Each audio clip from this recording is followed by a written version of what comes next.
You know what I'm saying? All praises to the Most High, God of Abraham, Isaac, and Jacob. And I watched this. This is your boy Donald Trump earlier, right? I watch him.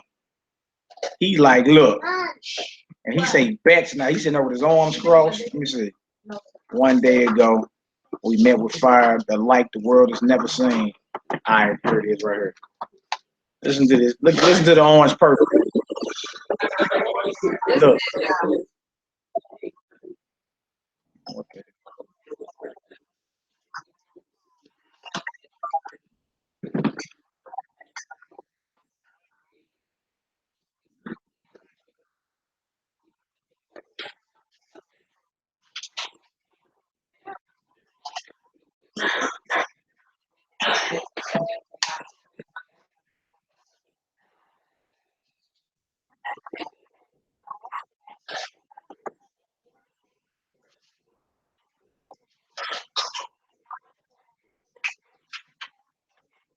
That's not. That's not.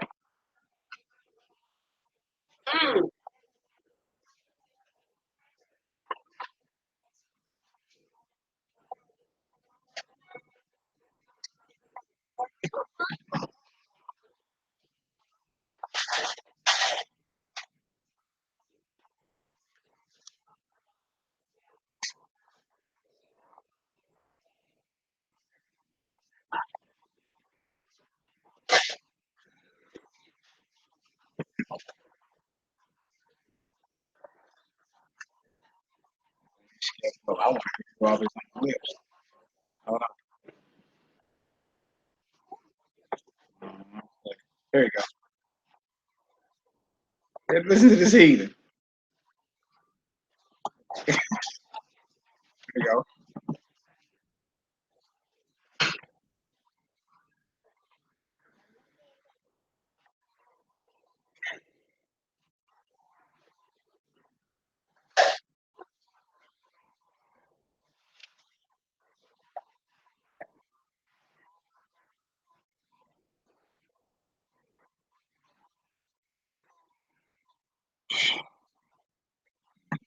Okay.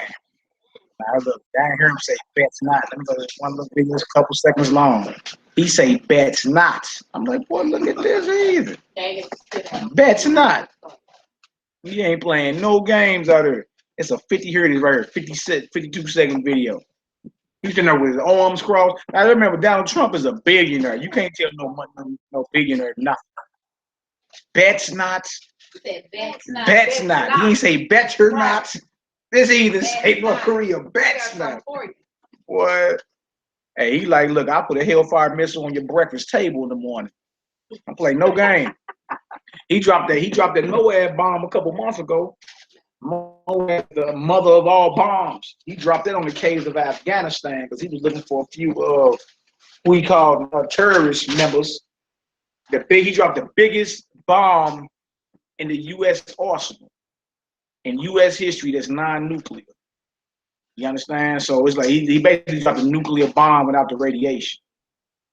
You feel me? He dropped them on his ass again. This was like 4 months ago. It's called Moab, mother of all bombs. Trip off that. Moab is in the Bible though, like the people of Moab and the country and all that. But what are you doing naming it Moab? Like because they know the Bible real when you done talking. So look, he dropped that deal and then it exploded 6 feet above ground and it evaporated everybody in like a 30-mile radius. That's how arrogant this heathen is. Like he ain't current. He's just like whatever. You dig? You won't see whoever that was underneath them bombs to the resurrection. Like they evaporated. He ain't playing no game. Hey, that's your commander in chief. He like, look, anybody go against the United States of America going down. I'll be like, dang. You hear him? North Korea, look, he's sitting there with his arms crossed.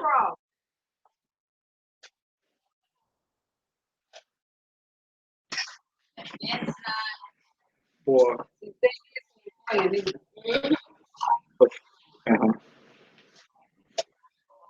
Like the world has never seen. He's sitting there with his arms crossed like this. Watching that at 4 in the morning, boy, I was in tears laughing. Like, did this just say that's not? That's what he said. Koreans is trying to come back. They've been talking the American stuff for a minute. Oh, yeah. So they think he's playing with it, but I think you can't even bluff him. Look, he's not playing. I think I read some where they said Korea was trying to get some more bombs.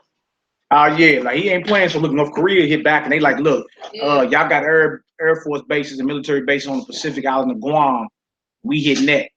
You know what I'm saying? So they ready to go back and forth.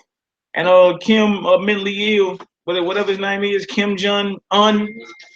His father was Kim Jong mentally ill. He was crazy as all hell. His son ain't playing. His son had his uncle executed because his uncle was looking at porn that had his ex-girlfriend in it.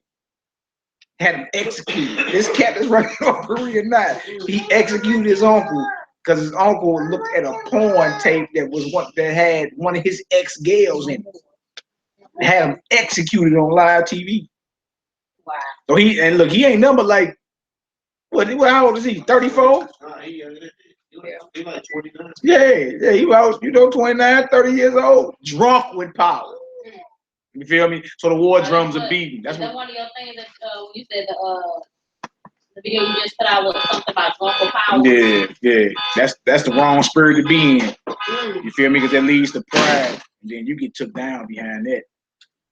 David ended up being drunk with power for a little second. Yeah, but this cat here ain't playing no games. And Trump know it. That's why Trump like, look, all bets is off the table. All right, so they had Trump and them on the West Coast, probably like a month and a half ago, and they was firing their missiles. Right, they missiles range hit 8,000 miles out. Right, but they just were shooting at 4,000 miles. Man, it was hitting. It was like shooting a dime off somebody's forehead. That's how accurate it was. They hit their target 4,000 miles out with perfect precision. You know what I'm saying? So, but see, they know United States is the superpower of the world. They know right now can't nobody touch United States military. That's what right. We got. They got some stuff that they ain't never heard of, and they ain't leashing it out yet. Like they had that helicopter, them things going there and land without Saddam them even hearing it. Yeah. So imagine something landing your yard that big, and you don't even hear it. Come on, they got some stuff. And they was ordered to set it on fire. Yeah. If it ever got left, they was like blow it up. So they couldn't get the blueprint for it. And you know what's crazy is all these countries don't have all these nuclear warheads for nothing. It's like you having guns. You don't got guns not to use them. Eventually you can have to bust them deals. You know what I'm saying? You got thousands of nuclear warheads pointing toward the mainland of the U.S. U.S. pointing nuclear warheads everywhere else. They little military bases. They fighting with drones now too. Them little aerial drones, whatever. Them got nuclear capability. They don't take it long to get over with it. Wherever yeah, they got a movie out called Drone. They just show the heathens sitting down like you playing your Call of Duty. They sit down, they go bomb a whole town, go home and eat their ham dinner. Like ain't nothing wrong. Wow. It's a movie called Drone. It's called Drone. Yeah. They got a missile called, to let y'all know how real the Bible is, they got a missile called the Hellfire missile. Y'all heard about that? The Hellfire missile the United States got? Yeah. They dropped a hit. Look, it's a cat. There was a leader of ISIS about roughly 6-7 months ago. His name was Jihadi John. Right? He was the main cat in the videos cutting people's heads off, whatever. Man, the US got a drop on where he was. Man, they dispatched a drone with a Hellfire missile. They didn't even find this heathen. The drone melted him. Wow. It's called Hellfire. They melted that heathen. You won't see him to the resurrection either. Like, America ain't playing no games. You feel me? That's how they became this dominant power. Everybody love to say is a great country. But great don't mean righteous. You understand? Babylon was called great in the Bible. This Babylon, you know what I'm saying? Another resurrection of Babylon or whatever. Just because it's great don't mean it's righteous. Alexander the Great, but he was a homosexual. But just because you hear great don't mean it's something that you should be trying to mimic. You know what I'm saying? Great, you know what I'm saying? Yeah. Look, let's do the 2nd Ezra 16. Neat. What's good? He wrote. Yes, ma'am. 2nd Ezra, the 16th chapter out the Apocrypha. But see, all these things was prophesied to happen. So I mean, for those of us that's in the knowledge, it's a beautiful time. Like, I be smiling. Oh, praises. Like, these days of 5 years. Like, you living in the days of the prophets, what? They was having visions of these days. Hellfire missiles and black, what they call them, Apache helicopters and Black Hawk helicopters shooting. They was having visions of these things and described it the best way they could. Like, the tail had a sting on it and shooting fire out the tail. And they was describing the best thing, the best way they could with what they knew in front of them. So what you seeing now is what they were prophesying thousands of years ago. And you think they wouldn't switch places with you? Like, I wasn't crazy. Like, I actually saw this and it's happening. You know what I'm saying? So for those that know, it's just, get prepared and get ready. Also, y'all heard about that solar eclipse finna hit August 21st? They have watched for it. It's coming from northwest United States and it's gonna end southeast United States. St. Louis is right in the trajectory. Wow. It's August the 21st. The last time this happened was 99 years ago. But the last time it happened and only hit the United States was 1776 when this country became a nation. So what you having is the Most High giving signals in the heavens about what's coming. So there ain't no coincidence. Wars is ramping up.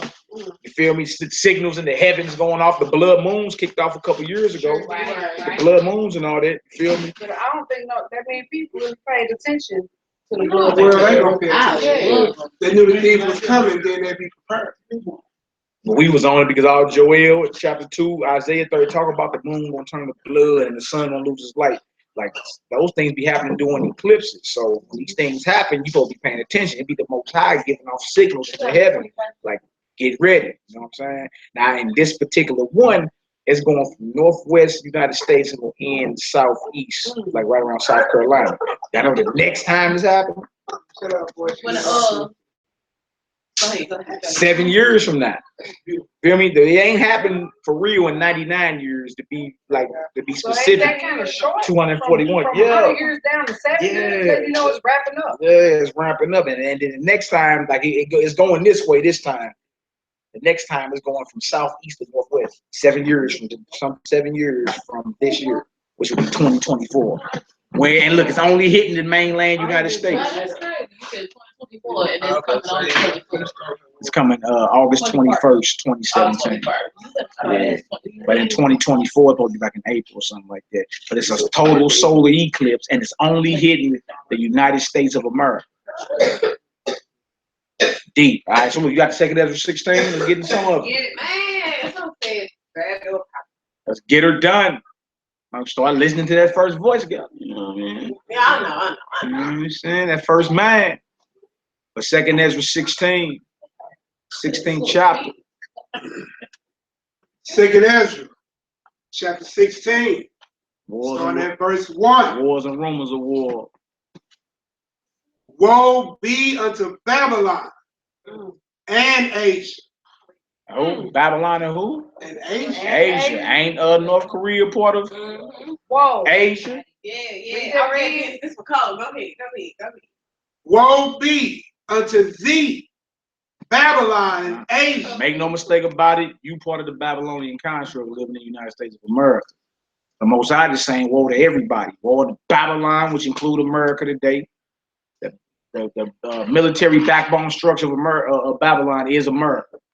Make no mistake about it. All right. And Asia, which include Korea, which include China and all that. All right. What else? Woe be unto thee, Egypt and Syria. We dealing with Africa and Syria. They just launched 56 Scud. Trump launched 56 Scud missiles into Egypt right before he dropped that Moab bomb a couple months ago. So we seeing the very countries that's getting hit. Most High prophesied. Look, Ezra lived 2,500 years ago. Ezra lived before Christ was born. You see? And he's seeing the destruction of the end days in his visions. The Most High gave it to him. All right, what else to say, y'all? Verse 2. Yeah. Gird up yourselves with clothes of sackcloth and hair. Bewail your children. Do who? Bewail your children. Yeah. And be sorry. For your destruction is at hand. So it's a time of destruction, warfare. You see it, you hear all this rhetoric in the news. It ain't. Eventually, somebody gonna hit the button and say, "Look, whatever, let's get it cracking." You know what I'm saying? So the best thing to do would be to prep your people. Like you ain't gonna be able to. You can't physically prep for no nuclear fallout. It is everything in a whatever mile radius get melted. It ain't no getting around there. So from here we just talking about being spiritually prepared. Underground. Yeah, the elite building them bunkers, hundreds of miles away. But who ain't part of the elite? Right. That ain't for you. Ain't for us. It's a wrap. It's gonna be like the Book of Eli around this deal. Yeah. Speak for yourself. He said you got your little secret ticket out. I'm just saying, like, hey, you ain't part of that elite. You ain't even got no chance. But see, the script most I got something for them too, because it talk about how they gonna have in their mind to go into the holes of the rocks and hide themselves. And the Most High gonna handle them too. So there ain't no escaping when they go down. You understand? So all we can do is prepare spiritually. You can hope everything is going to be better. You can hope economically I can get ahead doing this, and I just take my put options here and invest it here. And I mean, yeah, you're gonna strive as long as you're here to try to, make a better living. But the end game is what? The war is coming, destruction coming. Them missiles gonna be launched. You better believe it. America ain't got them 1,000 nuclear warheads for nothing. Russia got them too. North Korea developing their thing. You know what I'm saying? Don't forget about Iran. You got all type of heavy hitters in the game that have nuclear capability. Now, true about this, the U.S. dropped. The U.S. is the only country to ever drop nuclear, though. So while we thinking how lovable this country is, you live in the only country that has ever dropped, and in war has ever dropped a nuclear bomb. Nobody else has dropped nuclear. I think any of us ever believe that the United States love. Yeah, but some folks still, you know what I'm saying, like your Sheriff David Clarks and all them. You know what I'm saying? We have more allies than believe there right now. Yeah. That's only because they believe in genocide in North Korea. Yeah, but the whole thing is, what goes around comes around. Like it's different over there. Like say if I do something in North Korea, they gonna come back my whole entire family. So not right. Or if I do something here, I just go to jail. Yeah. You just go visit. Like, man, you're a fool for what you did. Or like, man, you fool. You got us all there. Yeah, but you see what's all coming, because United States ain't. It's more people locked up in the United States than it is North Korea. There's more people locked. Like don't nobody lock up more folks or bomb on more folks in the country we in. So just based off what they call, hold on for a second. What's about this? Just based off what they even call natural law. What goes up must come down. What goes around comes around. The Bible says you got to reap what you sow. So America been planting all type of wickedness throughout the earth. How they got so powerful. You know what I'm saying? So the fancy freedoms we think we got. The advantages we think we got all came through blood, rape, robbery, and murder. So those are the seeds America planted. So what they gonna harvest when it's harvest time? The same thing. If not double, like it's saying in Revelation, they gotta harvest double of what they didn't put out.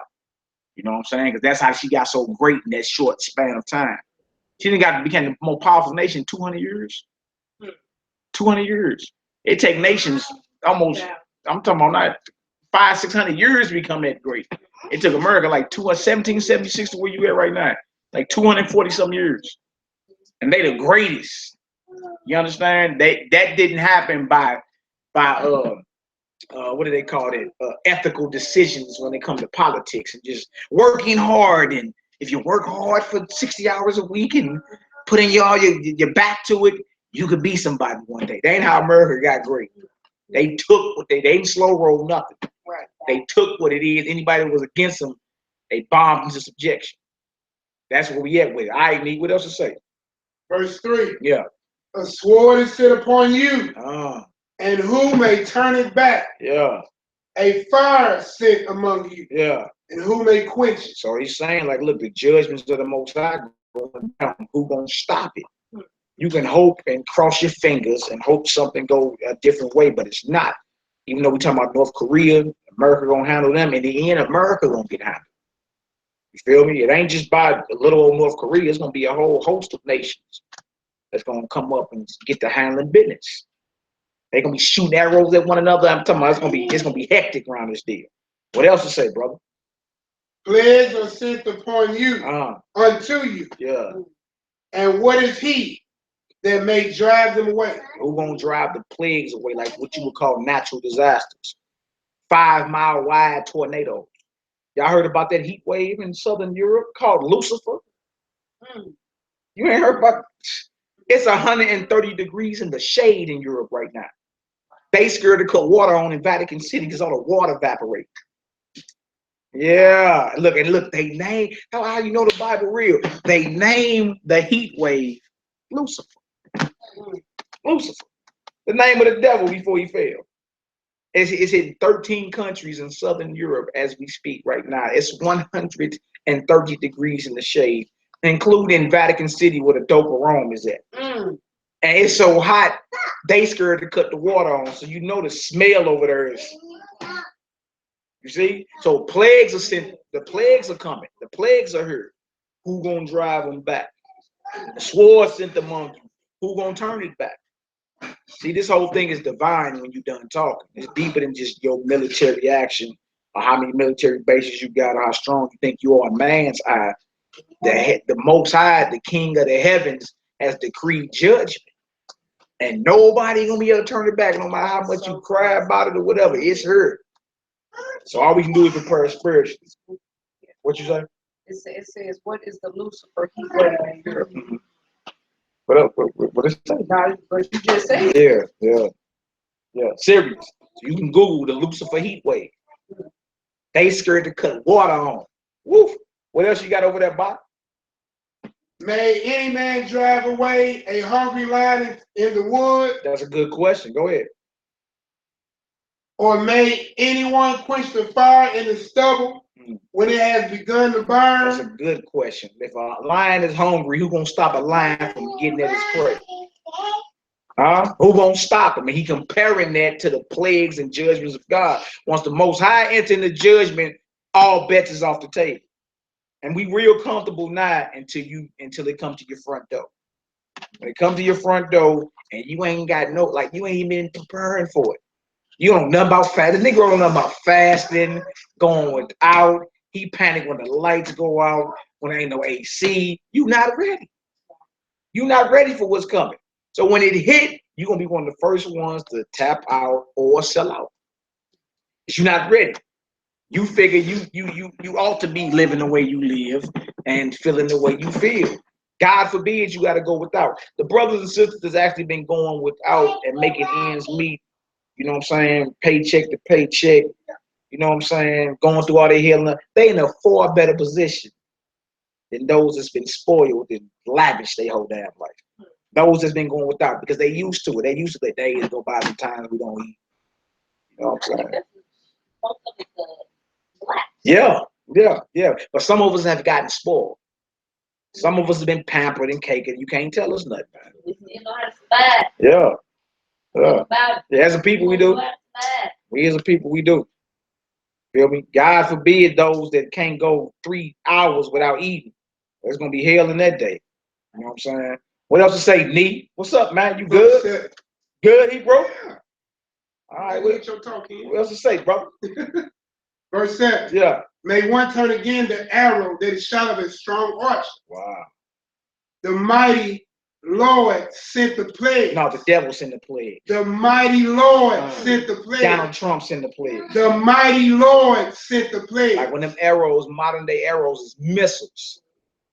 Whether they ICBMs, intercontinental ballistic missiles, or hellfire, whatever you're talking about, it's the Most High to put it on the minds to go to war. He just dropped the spirit of war in the earth. And it's him that sent them. You feel me? So how people looking like, oh my God, that's God that did. I mean, that's the devil. That's the Lord actually inspiring all this to happen to fulfill his word. Yeah, you're going to put hooks in their jaws and make them come on down to that valley. All right, what else to say? The mighty Lord sent the plague. And who is he? And who is he that can drive them away? Yeah. A fire shall go forth from his wrath. Yeah. And who is he that can quench it? He shall cast lightning, and who shall not fear? and he shall thunder, and who shall not be afraid? Who shall not be afraid of that thunder hit, boy? Everybody get in a fetal position. Oh, what the? Yeah. Most High, you dig? So he's like, look, when I do my thing, everybody gonna be afraid. Everybody gonna be ducking.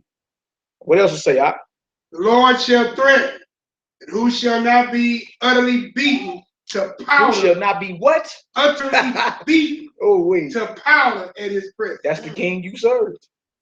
You don't serve the tooth fairy or some passive chump. The Most High don't play no games, man. I tell you in Exodus 15:3, he's a man of war, which makes sense. Like, man, you can't, you don't want to serve a God that got some get back and pay back for what has happened here. Don't forget you went through the worst slavery in the annals of world history, and you God's people. And the nations have been getting over on you since you arrived here. You know what I'm saying? Don't forget that. All this is paid back for what has happened. So he's like, look, if the Most High threatened, he gonna look, who won't be beaten to powder? First thing you hear is, well, what's going to happen to the white man? What's gonna happen? Yeah, what you worried about him for? She ain't worried about you. You worried about Donald Trump for when all this go down? You be worried about your own soul. You dig? What else? Yes, Lord. You gonna be clapping like a seal at the zoo? Oi, oi! At feeding time. It's feeding time. All praises.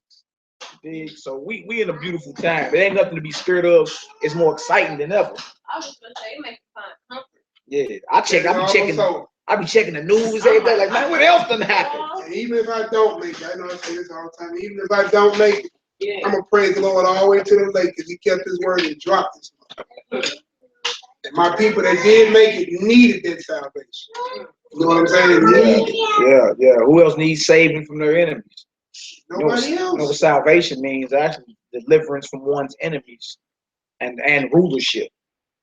That's what it means. Who else need that? Feel me? It don't mean nobody else can have what's called eternal life. It's just talking going to salvation. Salvation means deliverance from your enemies. And there's an aspect of rulership that come with it. Because if you delivered from your enemies, that means you've been placed in your proper position. Oh, you ain't gotta ask for no king, no Lord. Yeah, he'll be there at that moment. But before we get to the kingdom, this kingdom has to drop. Just like with Egypt. Y'all remember the story about Pharaoh and Moses and all that? Was that a smooth transition? Was it like, oh, come on, Pharaoh. Let them go. Yeah, you're sure right, Bobby. They making me brick without straw. You know, let them go. Just go on to your homeland. And it had to drop through war and plagues. The Most High had to put Pharaoh down. They mock their gods. You know what I'm saying? Destroy their gods and everything. He had, so the same thing must happen here, but on a greater scale. Because Israel ain't just in America. We scattered all over the planet now. To where it got to hit all four corners because what has happened to his children. So when you see these type things, don't even be getting nervous. Just make sure, like, every day you're trying to be better. That's every day you're trying to get better. You know what I'm saying? Get closer to the Most High. It did. Because all this is temporary, so it got to go. Even this flesh that's corrupt, it eventually got to turn to dust. And notice that everything that man praises, God drops. So you'll know that He's that powerful. Son, they get up, go like, well, all your son worshipers. Yeah. They hope just died with that. Yeah. You know what I'm saying? Yeah. There go the moon gods. Yep, everybody who worship them. Moon ain't giving up no more light. Yeah. They shut down. Stars fall. They got all your monthly prognosticators. All your Greeks, everybody in the newspapers. Oh, go my Leo sign. We in Leo. Them stars is dropping. You see what I'm saying? All that stuff, your earth, all that. Mother Earth. Let me shake her up a little bit so they know it's me. Yeah. Right. So Mother Nature ain't some mysterious woman in the woods eating butter sandwiches. Butter cookies. The mother ain't no such thing as Mother Nature then. That's the Most High that's in the plagues. It ain't no he's in the middle of the woods nowhere eating butter cookies. It's the Most High sending the plagues the way you either get your attention. You either gonna say, oh, yawn, hit snooze. The water turn to blood, whatever. Your Aquarius, or you gonna be like, nah, let me get myself together. Let me go ahead and get myself and my house in order. You dig? I ain't talking about the house built with mortar, my family, my loved ones. You know what I'm saying? Get them together because those are the jewels they're gonna need to inherit That's spiritual, spiritual jewels. You fighting to hold on to something temporary. You fighting to hold on to what's called a burning house. It's a burning house. Like you wouldn't buy purchase a burning house, what you just said. It don't make sense, do it? Why would you buy a burning Brooks? What about you? You buy a burning house? You wouldn't. Now trip off this. We say no real quick, right? Look, say no real quick. We still got so much hope in where we at, which is called the United States of America. This is a burning house. It's already decreed to go up in smoke. You understand? So for the fact that you still got so much invested into this place shows that you would buy a burning house. If you couldn't drop it at the drop of a dime like Job, Abraham, they had to leave everything they knew. I'm out of here. You understand? Job got everything snatched from him overnight. Job was the richest man in the East. Richer than anybody you can think of. Please get that brother's testimony real quick. Go ahead, Go ahead. Hey, look, he said the Lord give it, and the Lord take it. Right. And still said, blessed be the name. Blessed be the name of the Lord. Blessed be the Most High. So this is where your mindset at. Because your mindset is, let me hold on to everything that's temporary as much as possible. Again, nothing wrong with ever having that. It's just when it's time to depart from it, is it gonna be a hindrance to you, or you gonna be like, man, look, I ain't tripping off none of it. They can have all this, house, cars, whatever. You know what I'm saying? I just had a meeting this week about my mother having knee surgery, right? So I said, well, hopefully she get it all done. You know what I'm saying? She better walk about this deal. He's like, what you mean? I said, man, hopefully the Lord drop this thing. Oh, I'm not with that. I said, so wait a minute. You know, he's a man of color like us, you know? And he was saying that, you know, he just not with the idea of America going down and leaving America. I said, come on, man, please tell me, you cool with being here? He said, I'm good. And that's how people is.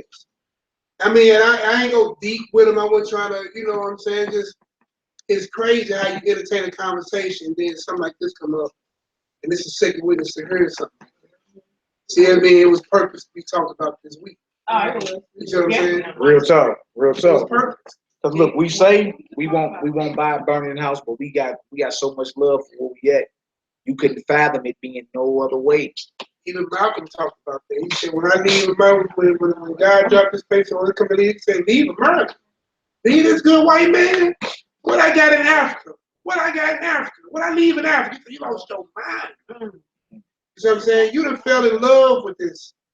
You became complacent with your enemy in the land of your captivity. You tell somebody that you don't realize that you still in the land of your captivity from the time we touched down. Matter of fact, forget that. From the time we was caught up, murdered. Crossed the water, murdered and dumped off the side of the ship. Landed, murdered. And murdered all the way up to the day. I mean, it's so much blood been shed that you don't think your God don't owe this place to pay back. Man, drop the hammer on this. That's all I'm saying. Hey, and according to what we reading, it's coming. Going to Babylon, Asia, Syria, Egypt, everywhere we've been in bondage. It's everywhere you've been in bondage. So everybody that touched you got an answer. It makes sense. Don't you want your God to defend you? Like he owed that to them. Exactly. Go ahead. I'm sorry, baby. My bad. No, you're fine. You know what I'm saying? Like us that's been over here in America, we laugh at like the little Africans that stay together. You know, people that come to their house together. Yeah. Even Mexican, you be laughing at them, but it's gonna come a day in time where that's what we're gonna be. It's happening now. Yeah, you don't have to be, you know what I'm saying? So you better get cool with your family members, so you like be loud. Yeah. I mean, don't you come with your family, because also I know a lot of people that been living in boarding houses.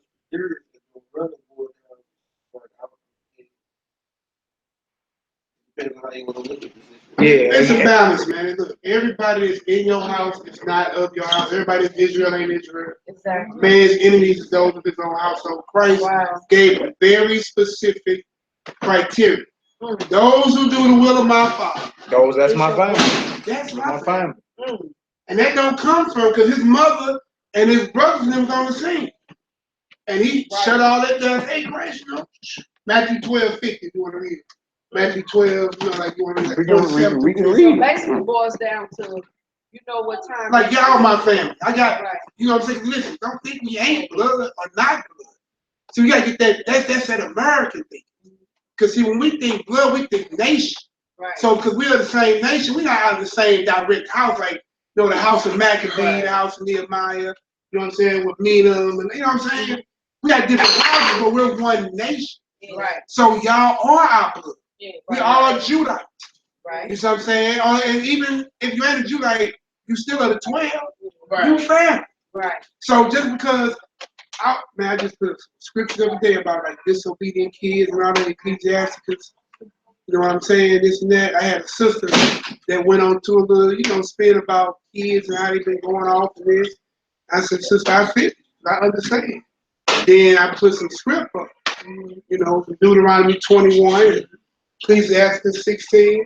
Listen, it's better to have one child, it says, that love the Lord and do his will, than to have 1,000. You see what I'm saying? Big family don't mean nothing if they don't serve God. Exactly.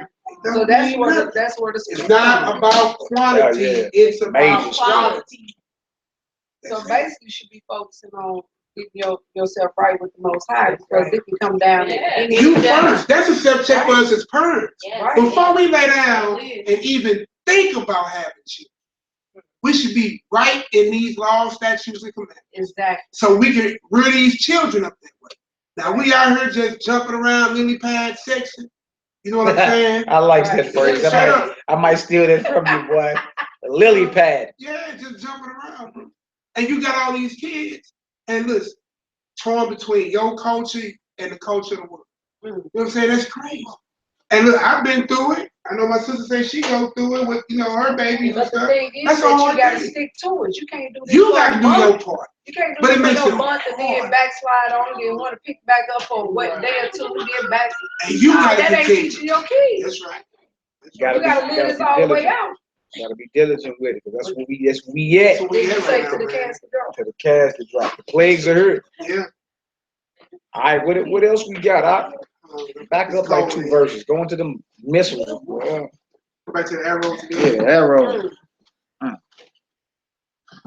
The arrow. Verse 7 again. May one turn again the arrow that is shot of a strong archer. The mighty Lord sendeth the plagues. And who is he that can drive them away? Good question. A fire shall go forth from his wrath. And who is he that may quench it? He shall cast lightning. And who shall not fear? He shall thunder. And who shall not be afraid? Right. The Lord shall threaten. And who shall not utterly beat to powder at his presence. Verse 12. The most I ain't playing no games. Y'all hear that? All right. So look, get your house in order. Not the one built with mortar. My brother Aki say. Go ahead, bro. Verse 12. Yeah. The earth quaketh, and the foundations thereof.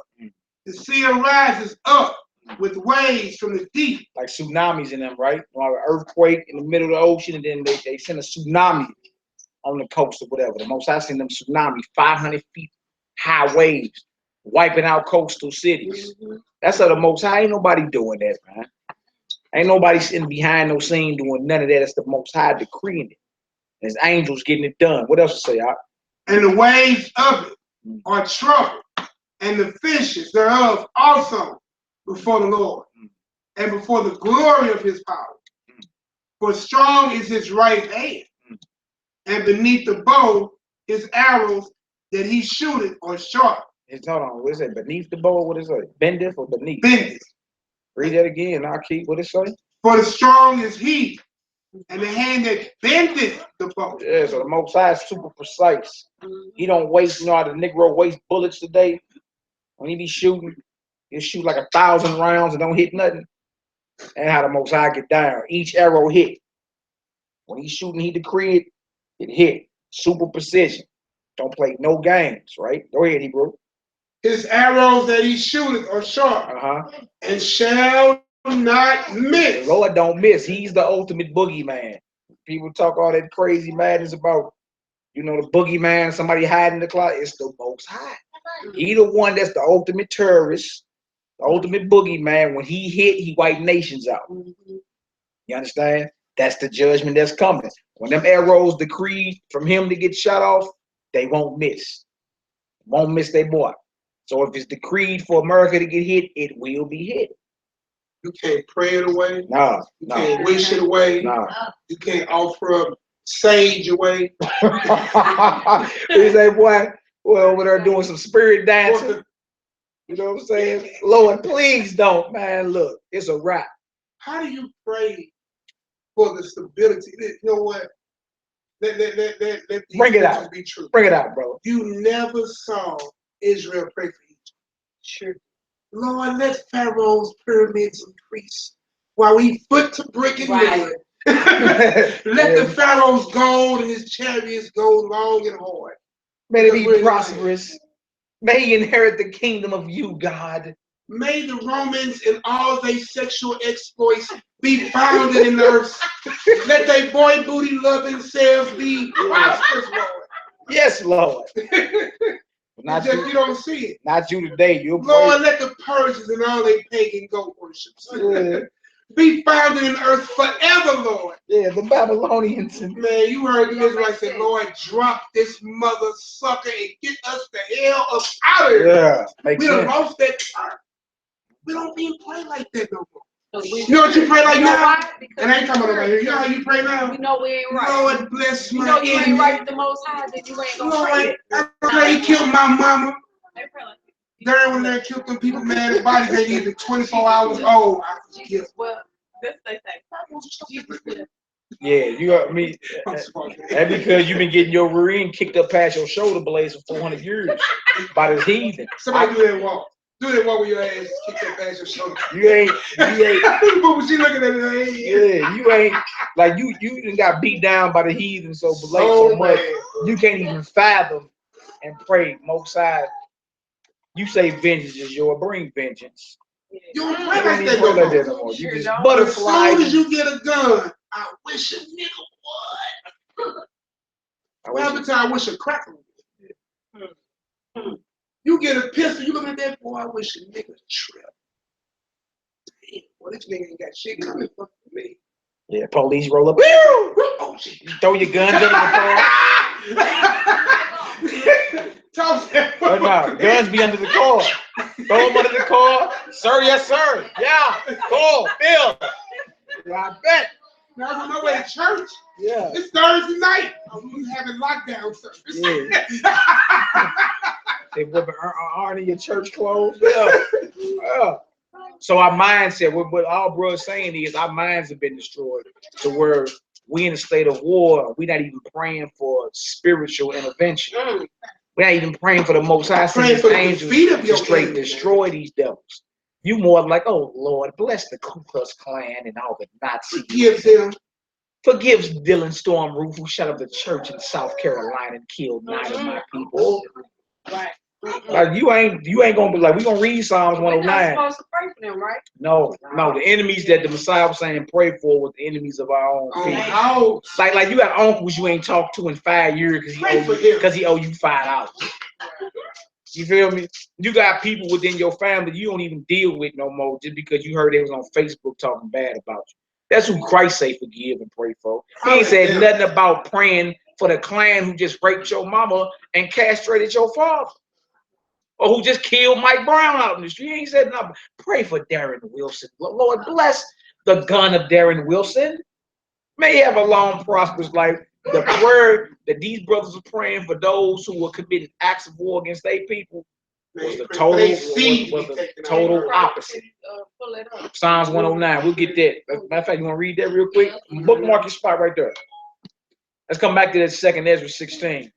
That's the plagues we in. Just in case somebody think we lying. Psalms the 109th chapter. We'll see how you're supposed to be praying in this hour. What's wrong with you, little joker? What you say? Yeah, I want to hear that. Psalm 109. We need Psalm 58 too after that. And then we can go read where the Messiah was talking about pray for your enemies. You see, we're talking about praying for the enemies of your own household, your own people. You know what I'm saying? We the ones that need to learn how to love one another. We the ones being murdered on a record-breaking level out here. Who else need to learn to love each other? You will pray for these white mofos, but you ain't even pray for the nigga that broke in your crib. Yeah. I wish a nigga would. That's a disease we have. Called I wish a nigga would. But the cops pull up and you don't say that to them. You be Johnny Law, sir, yeah. Cool. Oh, dude, yeah. You be on your nose, boy. You be talking like you holding your nose.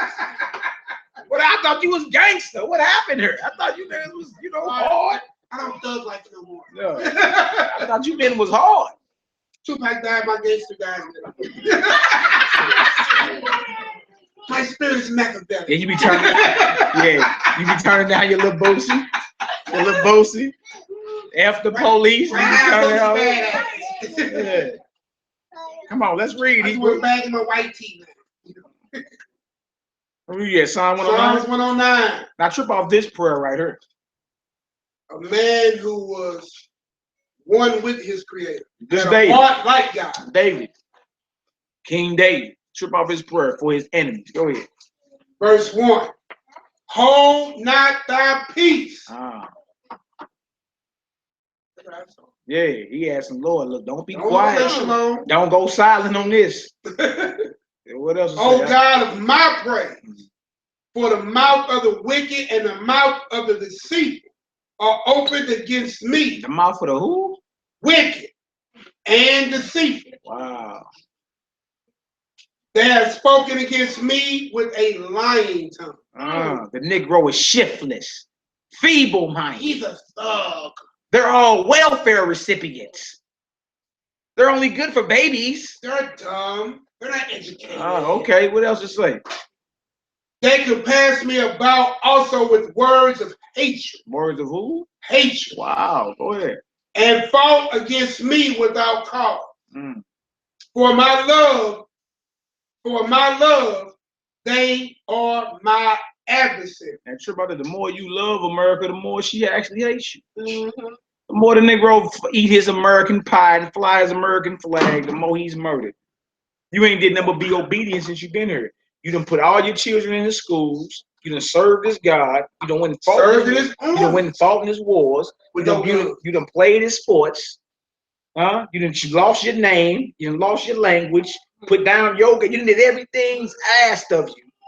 And you still hate him. So for your love, he's your adversary. Yeah. The Negro tried to sing that national anthem better than any other race in the world. They're crooning the hell out of that old. Yeah, all down in your solar plexus. just feeling it. Bottom lip, fluttering. Yeah. Snotting. Go ahead. What else to say? Now, this is what he said. But I give myself unto prayer. What kind of prayer? Bees and butterflies and lollydrops and flowers. Go ahead. And they have rewarded me evil for good. And hatred for my love. That's right. Set thou a wicked man over him. So David's asking the Most High, look, set a wicked man over him. Set a wicked man over him. This is a man of God's prayer to the Most High about his enemies. Not those of his own people, but his straight enemies to suppress him. And notice, he didn't say I give them over the prayer. He said I give myself over the prayer. Now, what is he praying? His first words in his prayer is what? Set a wicked man over him. Wow, what else? And let Satan stand at his right hand. Let the adversary, the devil, stand at his right hand. Go ahead. When he shall be judged, let him be condemned. David is asking the Most High to condemn whoever this is, not to bless him. Right? Condemn him. What else to say? That his prayer becomes sin. That is who? Prayer becomes sin. That whatever he pray become a crime in the eyes of the Most High. What else? Let his days be few. Now let him live a long, prosperous. Let his days be few. Let him live a long, prosperous. Let his days be few. Let him live an exuberant life. Let his days be few. Let his days be few. Is this in the Bible? This is in the Bible. A man of God wouldn't preach like this. That's what you think today. Because again, you can have your rear end kicked up past your shoulder blades. All you know is to bow to this heathen. You don't know no better. And being that we ain't got no power, why wouldn't you be praying to the Most High to intervene in this situation?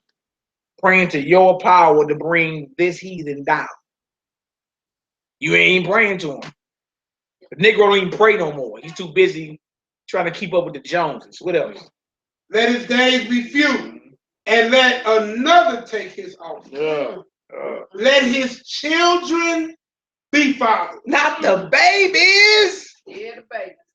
Not the little old blind-haired, blue-eyed babies. So let his children be fathered. Why? Because they didn't trip off what it was with you. They used to catch alligators. You know, everybody walking around with alligator shoes on, especially back in the early 1900s. Do you know how they caught them alligators? It's a racial slur they used to call it. It's called Gator bait. Yeah, they take a little baby like, why were you sleeping in your bed? They take like my little joker right here. Look at him. This baby right here. He'll vanish. Because he'll cry real good. Yeah. And they'll attract the alligator. Yeah, he'll vanish. And that's how they caught alligators back in the day. They take them small children. You feel me? And go fishing with them. And the Hebrew babies will be used to catch the alligators. Hey, y'all, this is easy. Google history. Yeah, gator bait. Yeah. Look up gator bait. That's a racial, so it's like calling you a nigga. They got all kind of mementos, every kind of pencils, pens, postcards with the babies. Everything with babies getting eaten by alligators. Yeah, gator bait. Yeah. Even the you know the bomb pop song that nigga love the watermelon. Yeah, I know that was a song. You know that bomb pop truck to come around. That when they come around and everybody like, I want me mama, I want me a strawberry. Do y'all know that song was made in the early 1900s? Do you know the name of the song? Nigga love a watermelon. Look it up. YouTube, you play right here. You'll be like, man, that's great. Because that song is drilled in our heads because every time we heard the truck, we like, it's time to get time to get a bomb pop or something. But it's called the song that they playing, that they ding ding ding. It's called Nigga Love a Watermelon. Yeah, this is the beast. Ain't no shame. Yeah. And his wife a widow. And his wife a who? Widow. And his wife be a widow. His children fathers and his wife a widow. So what did David just ask for? Basically, the death of the head of the house. Yeah. That's what David just asked for. Let the head of that house go away. Death unto him. That's the only way a child can be fathered than the wife a widow. Father got to be off the playing field. Then after the father off the playing field, listen to the next part. Let his children be continually vagabonds and beg, and let them seek their bread also out of the desolate places. Now, vagabond. You see that? And beg, so mean the children not established anymore. They're begging for bread. Go ahead. Let the extortioner catch all that he has, and let the stranger spoil his labor.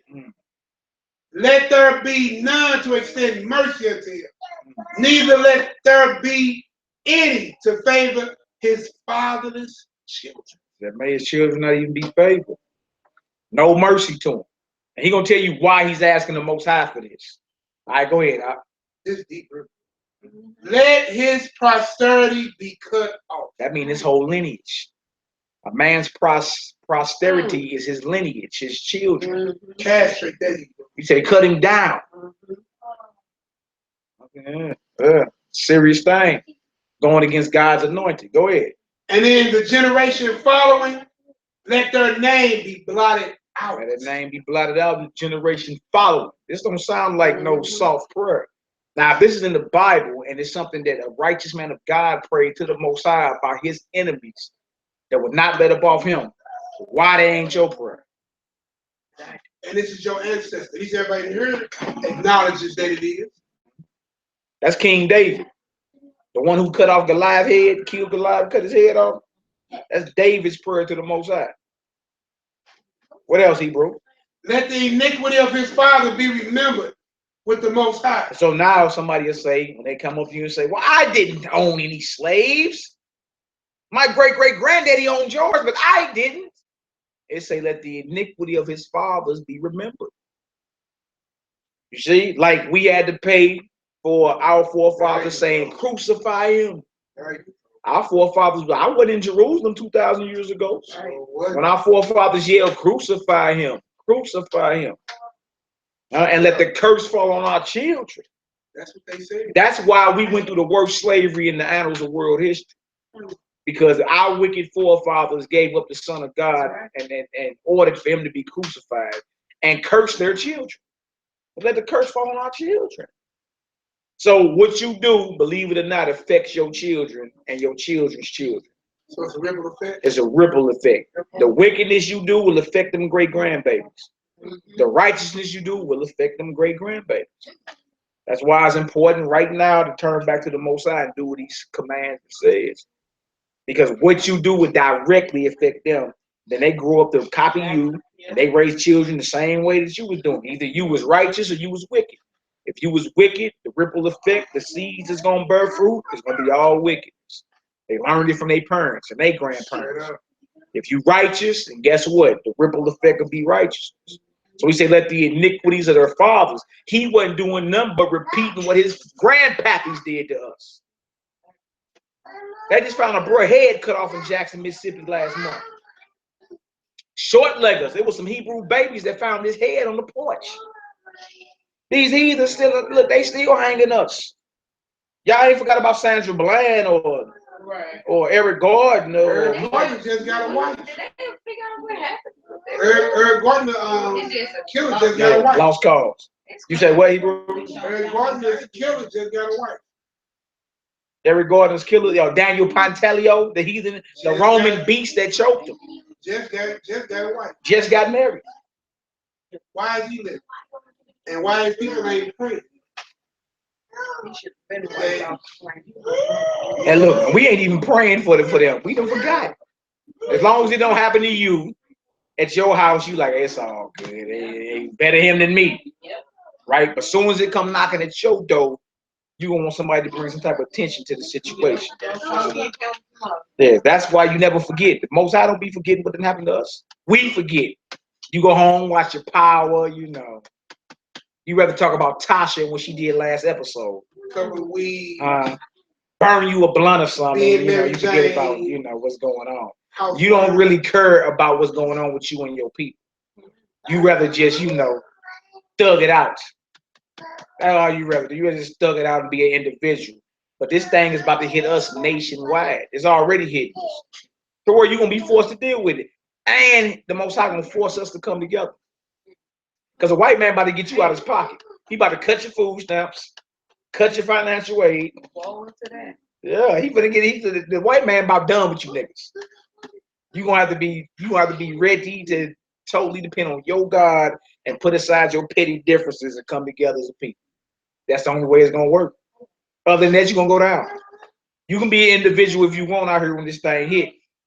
You understand? You're gonna fall, you're gonna go down the drain real quick. All right, what else to say?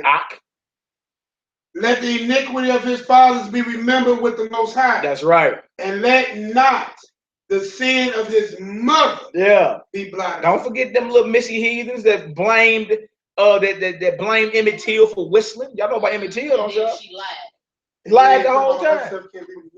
She passed away. Yeah. So she can't be that heathen said that brother, as a 13-year-old, one of my little jokers ages back there, whistled at her when he visited Mississippi. They went up in that brother's, went in his uncle's house, and which I still don't understand. Man, look, I'd have blew them heathens' head off. They just had to kill me. You're not finna take my nephew up out of here. And I'm just finna be, okay. That's that ass kicked up to your shoulder. Yeah. Anyway, Moses Wright. That's his name was Moses Wright. They knocked on his door, went in there, took Emmett Till, which was my little brother in them age, right here. Took him about her. They found that brother at the bottom of a river with a cotton gin tied to his head. After. Do you know this heathen? Because she's still living. Yeah, she's still alive. They had it where she is. The Missy heathen. She's still living. She's about 80, 90 years old by now. Wow. And why is she still alive? She just came out last year and admitted she made all of it up. And ain't nobody in his family ain't the thought to go take that heathen head off. They don't know where she is. Let that nigga bust a car with him. Everybody else. Let a nigga bust their car with him. They bust it down. You see that? And look, that ain't that far ago for us to be thinking like 1950 wasn't number 60 years ago. They just soon look right using his name in the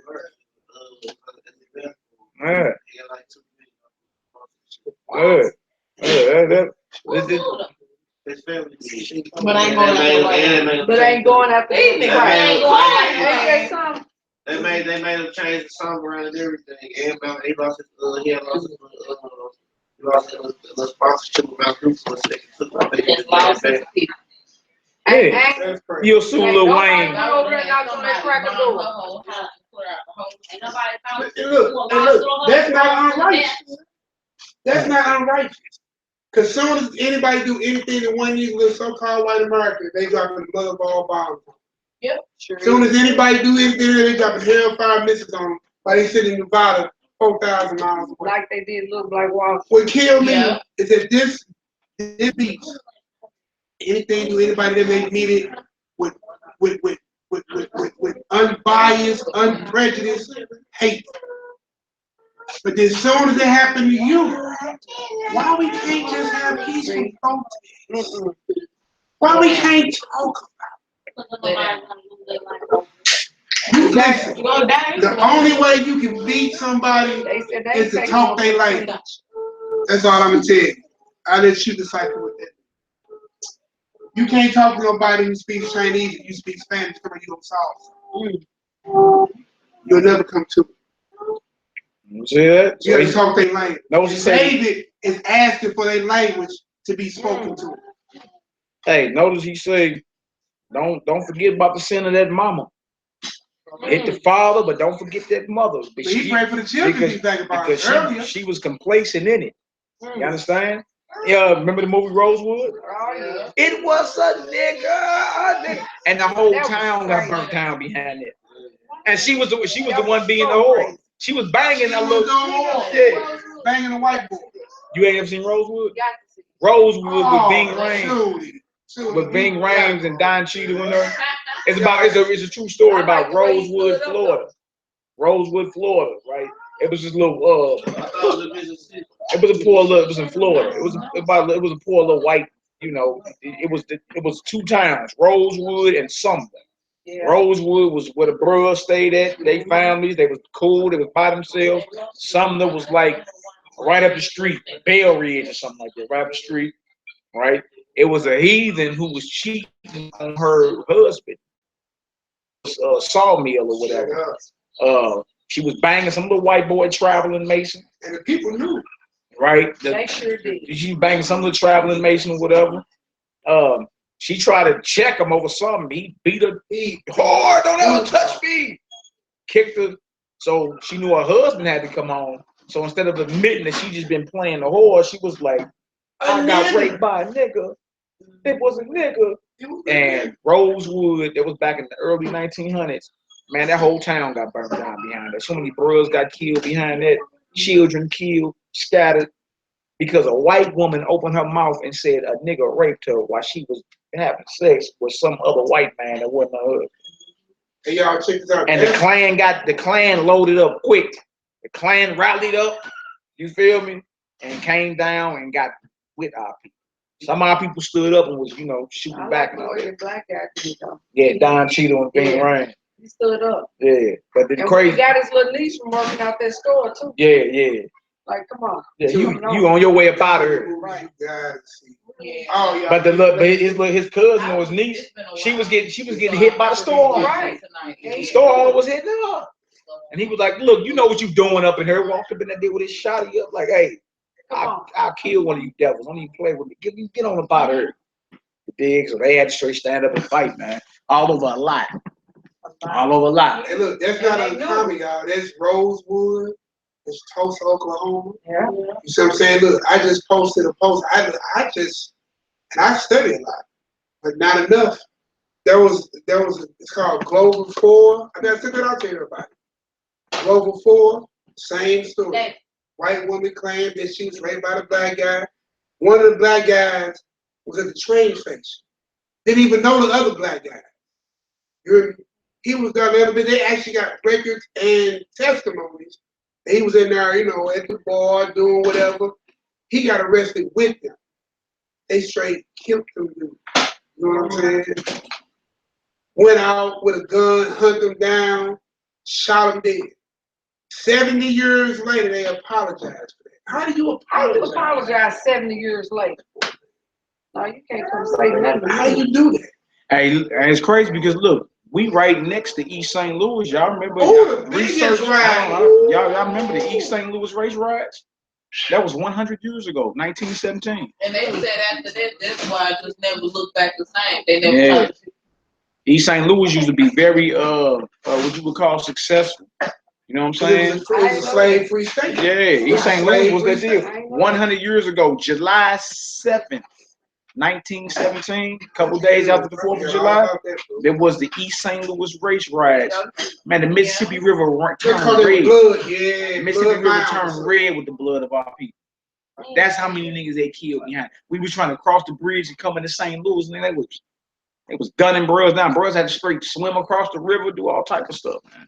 Yeah, the East St. Louis race riots went down 100 years ago, July 1917. I mean, I know about it, but you're right. They called it the Bloody Summer. Yeah, right here. What is we 5-6 miles from East St. Louis? And they don't never talk about that. I think Elliot Davis did a little piece on it. We did on the radio. Me and Jake was on the radio. We was on the radio and we spoke on it. Like, man, look, it's been 100 years since the East St. Louis race riots. Some of us got like Jacob and them grandparents was around. Still alive at that time, yeah. You feel me? That was around then. That was like, man, look, we remember that. You understand? So these things, and then look, like in your day, you say, well, that's far-fetched. That could never happen, bro. Oh, yes, they put these movies right in your face. Purge, election year. Yeah. What you think? These are the sons and grandsons of them devils that got at your people. They ain't forgot none of this, man. You understand? Look, y'all seen it, man, like the movie Great Debaters, right? See how it was when the old boy killed that pig? You know what I'm saying? His boys was out there, so them kids looking at each other. That's how they race. It's that. Look at all them ancient pictures of how our ancestors died. They hanging on trees. They got their children out there. Look, and then they smiling better and harder than the parents. That's what they try to teach. They burn. They try to teach their kids to hate us. We be calling out you supposed to love. No, I'm telling you. That's why mine goes down. But you know what was crazy? A couple years back, I was going to the gun range a lot. Black people was bringing their little kids up. And they used to be shooting.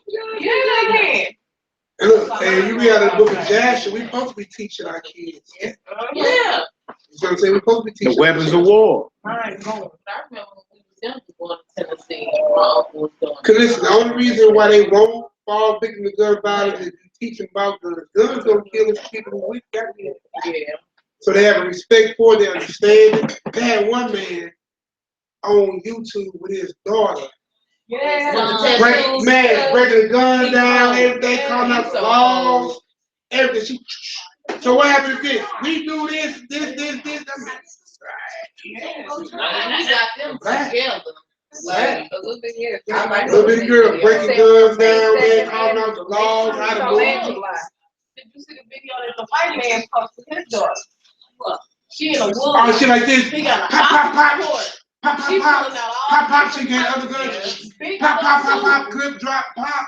Pop, pop, pop. I heard, look at this right here. East St. Louis riots, Wikipedia. The East St. Louis riots or East St. Louis massacres of May and July 1917 were an outbreak of labor and race-related violence that caused the deaths of at least 40 African Americans, caused by white mobs inflamed over labor iniquities, beat, shot, and lynched Africans.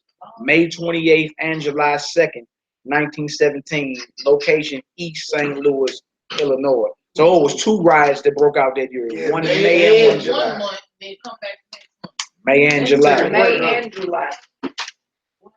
May and July. You see that? So that's what we at with it. Look, finish reading that wisdom call it the Psalm 58 and get back to that second Ezra. Now trip off that. The thing is today we done got seduced and believing into the American dream or what's called the image of the beast. It's a mark of the beast, his image. You believe in the American dream, you believe in the image of the beast. Feel me? We ask all the time, would you buy a burning house? You say no. But when we ask you about what are your goals in life or what you're trying to accomplish, nobody never says, look, make it to the kingdom of heaven.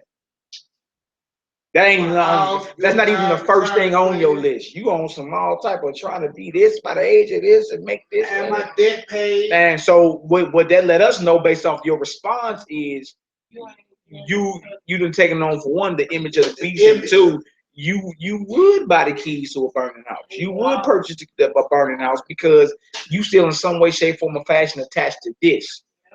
What you saying? You can't have nothing? Never saying that. You feel me? We have stuff and we lose it. Life is a roller coaster. You be up, you be down. Don't be attached to none of this stuff. None of this will ever, when it comes to the weighing scale to get you into the kingdom, this ain't got nothing to do with it. You ain't gonna be able to tell the Lord, well, I had 50,000 in the bank saved. You gonna brag to the Lord about some Federal Reserve notes? Now look, now on the Federal Reserve note are all the faces of your slave masters. Everybody on them dollar bills on slaves.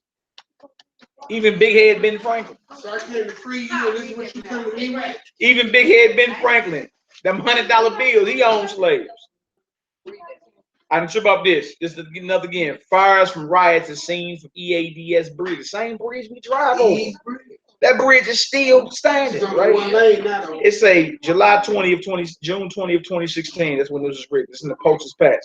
Smoke rises from fires set by white mobs in East St. Louis during the riot on July 2nd, 1917. The caption that ran with this picture on July 3rd, 1917, in the St. Louis Star notes it was taken the evening of July 2nd from the Eads Bridge. Rioters burned more than 300 black homes and businesses. Wow. At least 39 blacks and 9 whites were killed during the rampage, but the total probably was closer to 100. Rioters dumped many bodies of their black victims into Cahokia Creek. Wow. And we go over to Cahokia to this day. Right across the bridge. You know that. And look, when you go through there, I mean, it's an eerie feeling when you ride through certain parts of what you know is East St. Louis. It's like, man, something ain't right. You dig? And look, that place never recovered. It's like the poorest spot in the United States of America. Illinois as a whole. Right? I'm trimming off just East St. Louis. And look, like you can go you can go down a couple exits to Collinsville and Belleville. Right. Like a whole nother world. Right. Like a whole nother world. That's like Kellogg too. Yeah, just like Kellogg. And that's actually in history was a predominantly black society that was flourishing and thriving. I'm talking about flourishing and thriving. That Wellston, man. So we had that right here within our own. Where you at? These are spots that we can easily go visit that's minutes away from us. That has all type of historical connection, race wars and all that. So for us to think when the Messiah say nation gonna rise against nation, in your mind you just like, okay, America against Great Britain or whatever. But nation, the root word for nation is nationality, which means races of people gonna be rising against each other. So the race wars are prophesied in the Bible.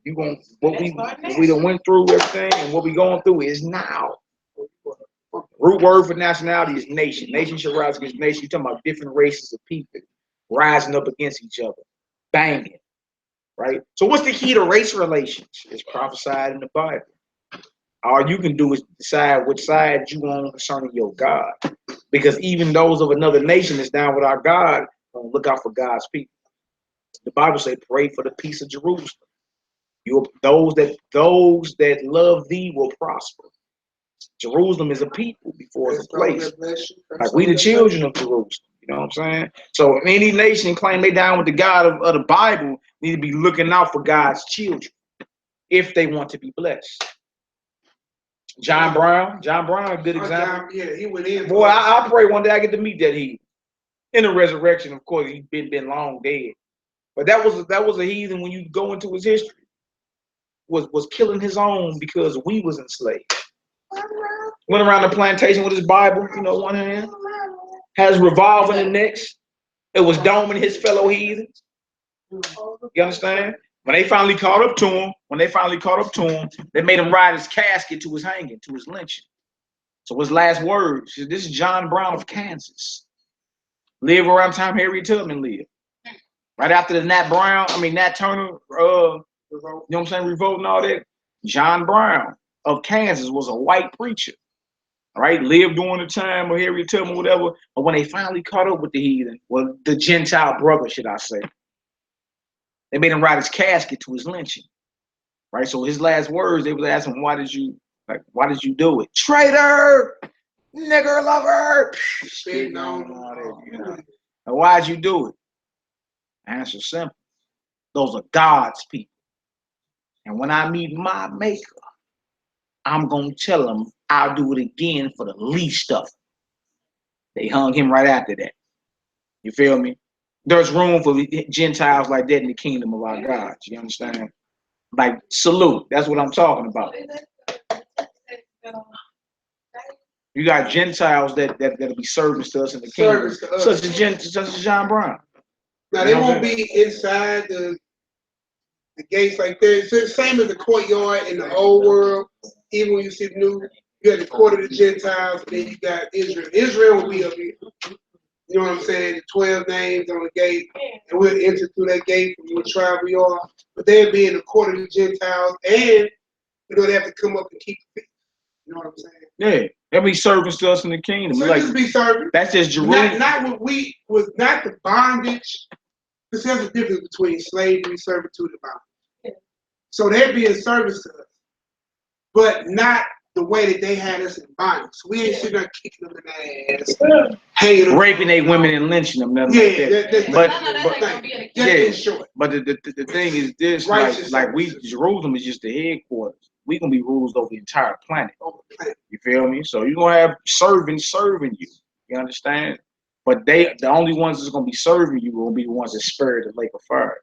The ones that spared the lake of fire. Let me finish real quick. The ones that spared the lake of fire gonna be servants of your God and have no problem with fetching you wine. I got wine for you. What you need me to do for your children? It's all good.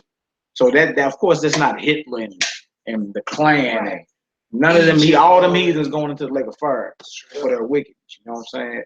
Any Gentile that spared to see eternal life will be a servant of our God first and foremost, and will be a handmaid, a servant to you, to assist you in the kingdom running this planet right here.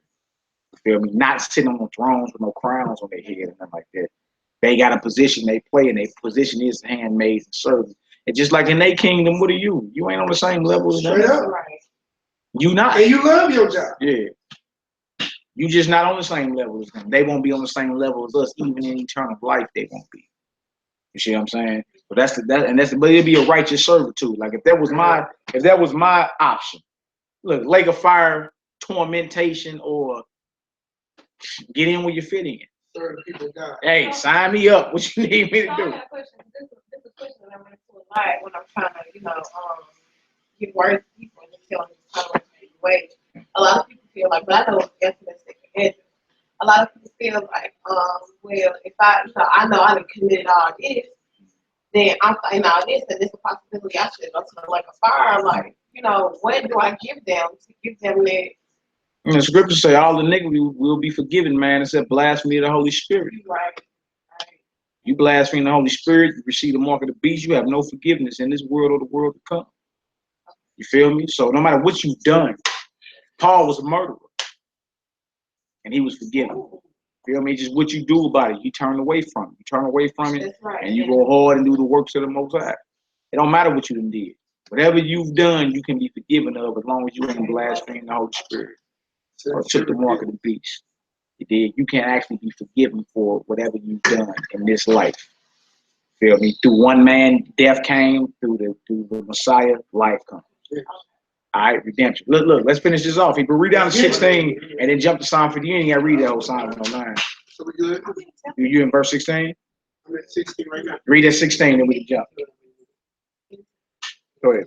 Verse Psalm 109, verse 16. Okay. Go ahead. Verse 16. Yeah. Because then he remembered not to show mercy. This is why he praying to the Lord about this. He didn't show mercy. You feel me? He wasn't looking out for those. He was like bumping. I'm just gonna be a cruel tyrant my whole life. So he didn't show mercy. Go ahead. But persecuted the poor and needy man. He persecuted the who? Poor and needy man. That's who we are. That represent us. We the poor and we the needy. They didn't show mercy, so judgment must come. Go ahead, Doc. That he might even slay. Broken. Grab Psalm 58. Psalm 58, 1 through 10. Psalm 58, and then let's get back to the second Ezra. Then we need that Matthew 24. Action packed, Denzel. You feel me? Action packed in this deal. What them Hebrews out there doing? What they on?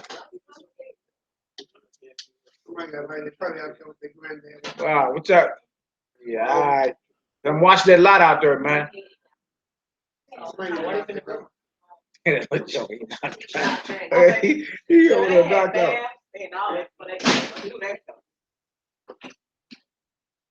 They good out there?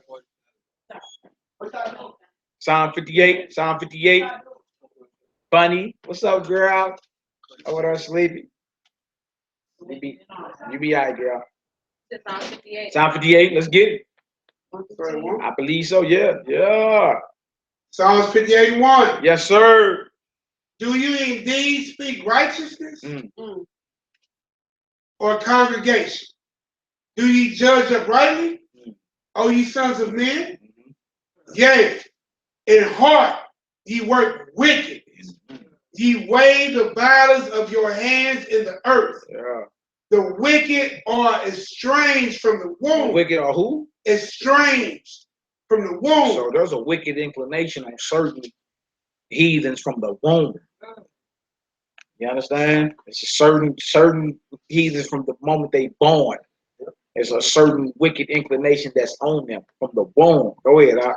They go astray as soon as they be born. Speaking lies. As soon as they be born, speaking lies. Wow. No, I ain't talking about born. No, you talking about the gayness. They talking about they born. Yeah. Okay, Nah. you just saying it's wicked. No, Yeah. I'm saying they born telling lies. Yeah. Oh, okay. Go ahead, Hebrew. Their poison is like the poison of a serpent. Yeah. They are like the deaf adder that stoppeth her ear. Which crowd. You know the crowd. You know the crowd. Rap that good.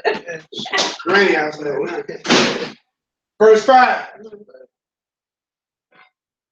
Which will not hearken to the voice of the charmers, charming never so wise, breaking their teeth, oh God, in their mouth. Break their teeth, oh yeah, in their mouth.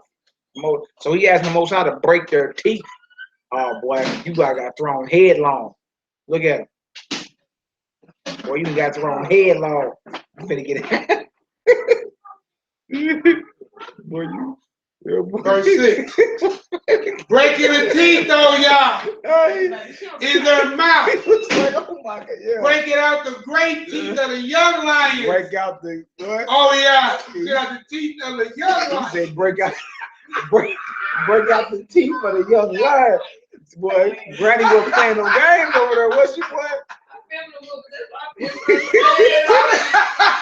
Boy, he was looking. I seen Boogie and whooping. I'm like, Boy, he was looking like, oh. Look at them, they coming on in. Yeah, I get some get right. Mama Mia, boy. Yeah, I ain't never seen it, but Mama Mia don't play. I better get some get right, boy. Look at his over there smiling. Yeah. The scripture, how can I kill a kid, get away with it? Look at me, how can I kill a kid, get away with it? All right, man. Let's get back to it though. Psalm 50 said break their teeth. What is it? Break their teeth, oh Yah, in their mouth. Wow. Break out the great teeth of the young lions, oh Yah. Let them melt away as water, which runneth continually. Wow. When he bendeth his bow to shoot his arrows, let them be as a cut in pieces. As cut in pieces. As cut in pieces. So we back to the arrows in second Ezra. He bends his bow shoot his arrow, may they be cut down, cut in pieces. What else it say, Op? As a snail which melted, let every one of them pass away, like the untimely birth of a woman, Wow. that they may not see the sun. Come on.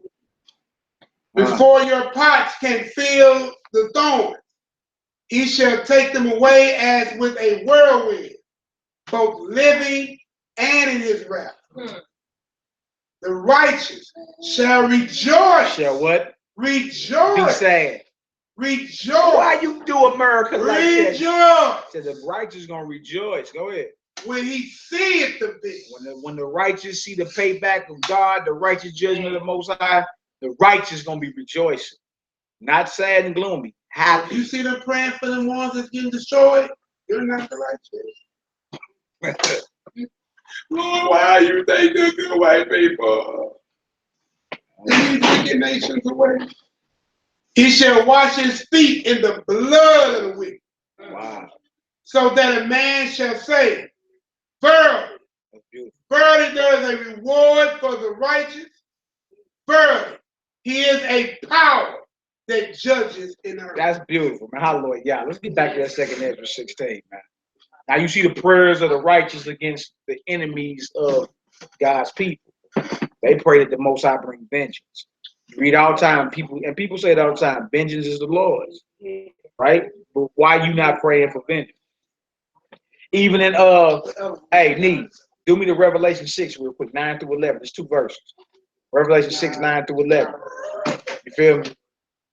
Revelation 6, 9 through 11. Even our forefathers that have passed on in the spirit world. You feel me? They ask the Most High, they plead. Like, hey, they like, Most High, how long till you get some payback? You're not going to avenge our blood? You're not going to avenge our blood that is shed on the earth? See, so look, if we got people that's righteous in the Most High's eyes, asking the Most High when vengeance coming. Like when you gonna handle these heathens, these jackals for doing us like this. Ask yourself why they ain't in none of my prayers. Why are my prayers self-centered? Like, Lord, I really need a car. You know, you work hard enough, you can get a car. That's what it is, right? You know. But Lord, I need a car.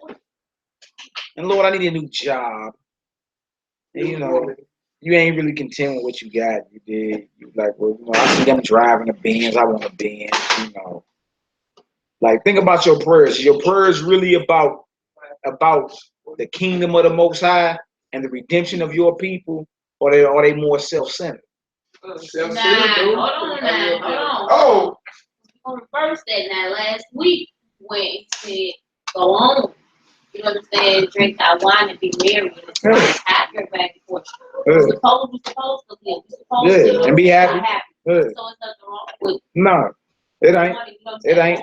actually, Maddie said that earlier. He just said though. Say it again. I said it earlier. Yeah, Maddie just said it earlier. What I say? It's not that you ain't supposed to live or whatever, but you can't be attached. That's right. Oh no, exactly. Yeah. No, I'm saying just putting that so the worldwide just listening here. Yeah, I'm talking about your prayers. I ain't talking about. We ain't talking. What you praying for? Are you praying for vanity? Are you praying for deliverance, correction, and all that stuff? He's supposed to do all of it. You know what I'm saying? You know what's No, he called it a vain portion. Vain mean what? Worthless. You pray. I don't know exactly what the exact definition of that.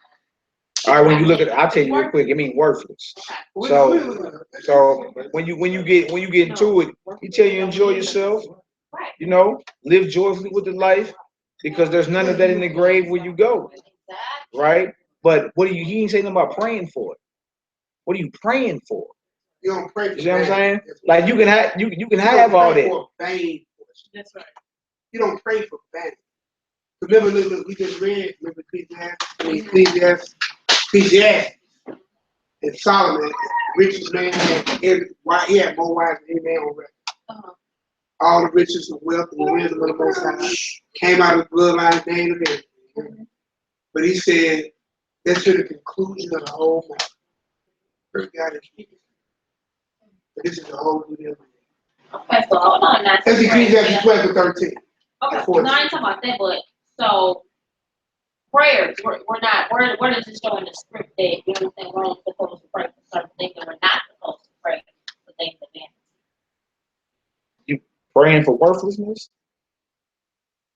I'm not gonna say that. I'm not gonna sit here and say that I had to ask God for nothing. Come on now. I was gonna say, but they go back to seek ye first the kingdom, and everything else should be added unto you. That's why once you pray and do what He wanted you to do, He knows what you desire. So that's gonna be given. You gotta think of it being your reward. Your works is what you're putting into the Lord. Your reward. No. Show me. This ain't it right. Show you what? What you want to see? I'm just saying, show me in the script now what it said about our prayers. I mean, I pray for a lot of things. I pray on a daily, just talking to you. Yeah, I'm simply going into where your priorities is. No, my priorities is always, you know what I'm saying, for and with the Most High, like no doubt. You know what I'm saying? So it's either about the kingdom of the Most High and the redemption of your people, or your number one priority is you being on top with material things that are temporary. Like, what's priority to? Priority is being right. Yeah, no doubt. So that's the kingdom of heaven. What about the redemption of your people? I ain't gonna lie, I just got them out. Yeah, no doubt. I mean, that's what's up. I'm just saying. So we all got things that we are work in progress in. I'm saying what the Most High is hearing, especially in this hour, is about us, the kingdom of heaven. And when Christ was speaking about brotherly love, sisterly love, he taught the kingdom of heaven is like this. The kingdom of heaven is like that. The kingdom of heaven is like this. Seek ye first the kingdom, and then everything else will get added. That's why he told the people, look, don't worry about what you're going to wear, or what you're going to eat, or where you're going to stay. The Gentiles do that. Your Father knows what you want and need before you ask Him. Seek the kingdom first, priority number one, and then whatever else will be added to you. That's easy. So being that the kingdom is your first priority, even the vain things that have happened, that's easy work for him. That ain't nothing for him to look. It tell you in the Bible, it's easy for the Most High to make a poor man rich. That's easy work. You feel me? But our priorities is about the kingdom of the Most High and the redemption of His people right here. You understand? That's supposed to be the priority. So when you do grasp everything else, when it's time to part from it, because it's only temporary. Kingdom ain't temporary. Your people's covenant blood ain't temporary. But that car I want is. You know what I'm saying? The house I want is. You understand? So long as that's the first and foremost thing, then we good. We can go to Luke 12 too. After you hit yours, I want Luke 12, the show system. Write down and then read that Matthew 6. Man, Start up at 19. It's Christ speaking. That's what I was talking about, the kingdom of heaven. That's 33 and 34. That's 33 and 34 at the end of it. Yeah. Seek ye first the kingdom. That Matthew 6. But let's do Luke 12. Luke 12 is like 15 after you do what you do. Matthew 19, or like 6:19, actually is kind of speaking. Lay you up treasures. Yeah. You see what I'm saying? To kind of what she asked. Yeah. Let's read. You see what I'm saying? Because one, the key word is vain. So pay attention to that. Same thing with Solomon, all his vanity means worthless or not. So then now we'll see what the Messiah says. So go ahead and read that. Grab it, Bob. I'm already there. I'm asking her to read it for her. Oh, okay. Matthew 6, 19 through 21. Do you want to go down to 34? Matthew 6. Yeah, and 19. 6 and 9. Oh, we want always 6 through 19. No, Matthew chapter 6. Okay. Start at verse 19. Okay. And we got Luke 12 after that. Yeah. Like 15 after that. And it's kind of so you can see. Good question. As Christ is putting this together, to kind of formulate where you at. Okay. You see what I'm saying? See if it makes sense as you read. Lay not up for yourselves treasures upon earth, where moth and rust doth corrupt, and where thieves break through and steal. Keep going. Yeah.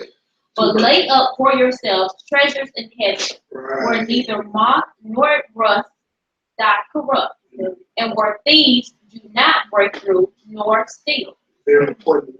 So treasures in heaven. Like, how do you lay up treasures in heaven? How do you do that? Like, you know how to lay up treasures on earth. You know how to maintain or amass material wealth. But how do you lay up treasures in heaven? Your work is that. Feel me? Because this wealth, the wisdom of this world is nothing. The wealth of this world is nothing. The treasures of the world. And You know what? I'm saying? So praying for it will actually make that. You know what I'm saying? But look at the next verse. That 21 read that. Okay. For where your treasures is, there will your heart be also. So if you praying for vain things of this world, that's where your heart is. You see what I'm saying? So what Mary is saying, priority wise, shouldn't your prayer be more for deliverance, my nation, my salvation? You get what I'm saying? Not saying, Lord, don't, because the Bible says, choose ye this day. You read Joshua, write that down, Joshua 1:8, about true prosperity. True prosperity comes from keeping the commandments of God. So if you keep the commandments of God, you blessed with everything else. That makes sense? Take a look at it. I have to go, you know what I'm saying? That's good. See what you know, study, meditate, think on it, you know what I'm saying? You know your brothers don't want to see you out. And I understand because you got babies, you know what I'm saying, young boys, I know you need, you know what I'm saying? So I understand you might pray for something. Right. But I'm saying if you just obey God and everything you need Yeah. sons, And it ain't nothing you and can't. yourself It ain't nothing you can't get. You know what I'm saying? You ain't Like, gotta pray for it.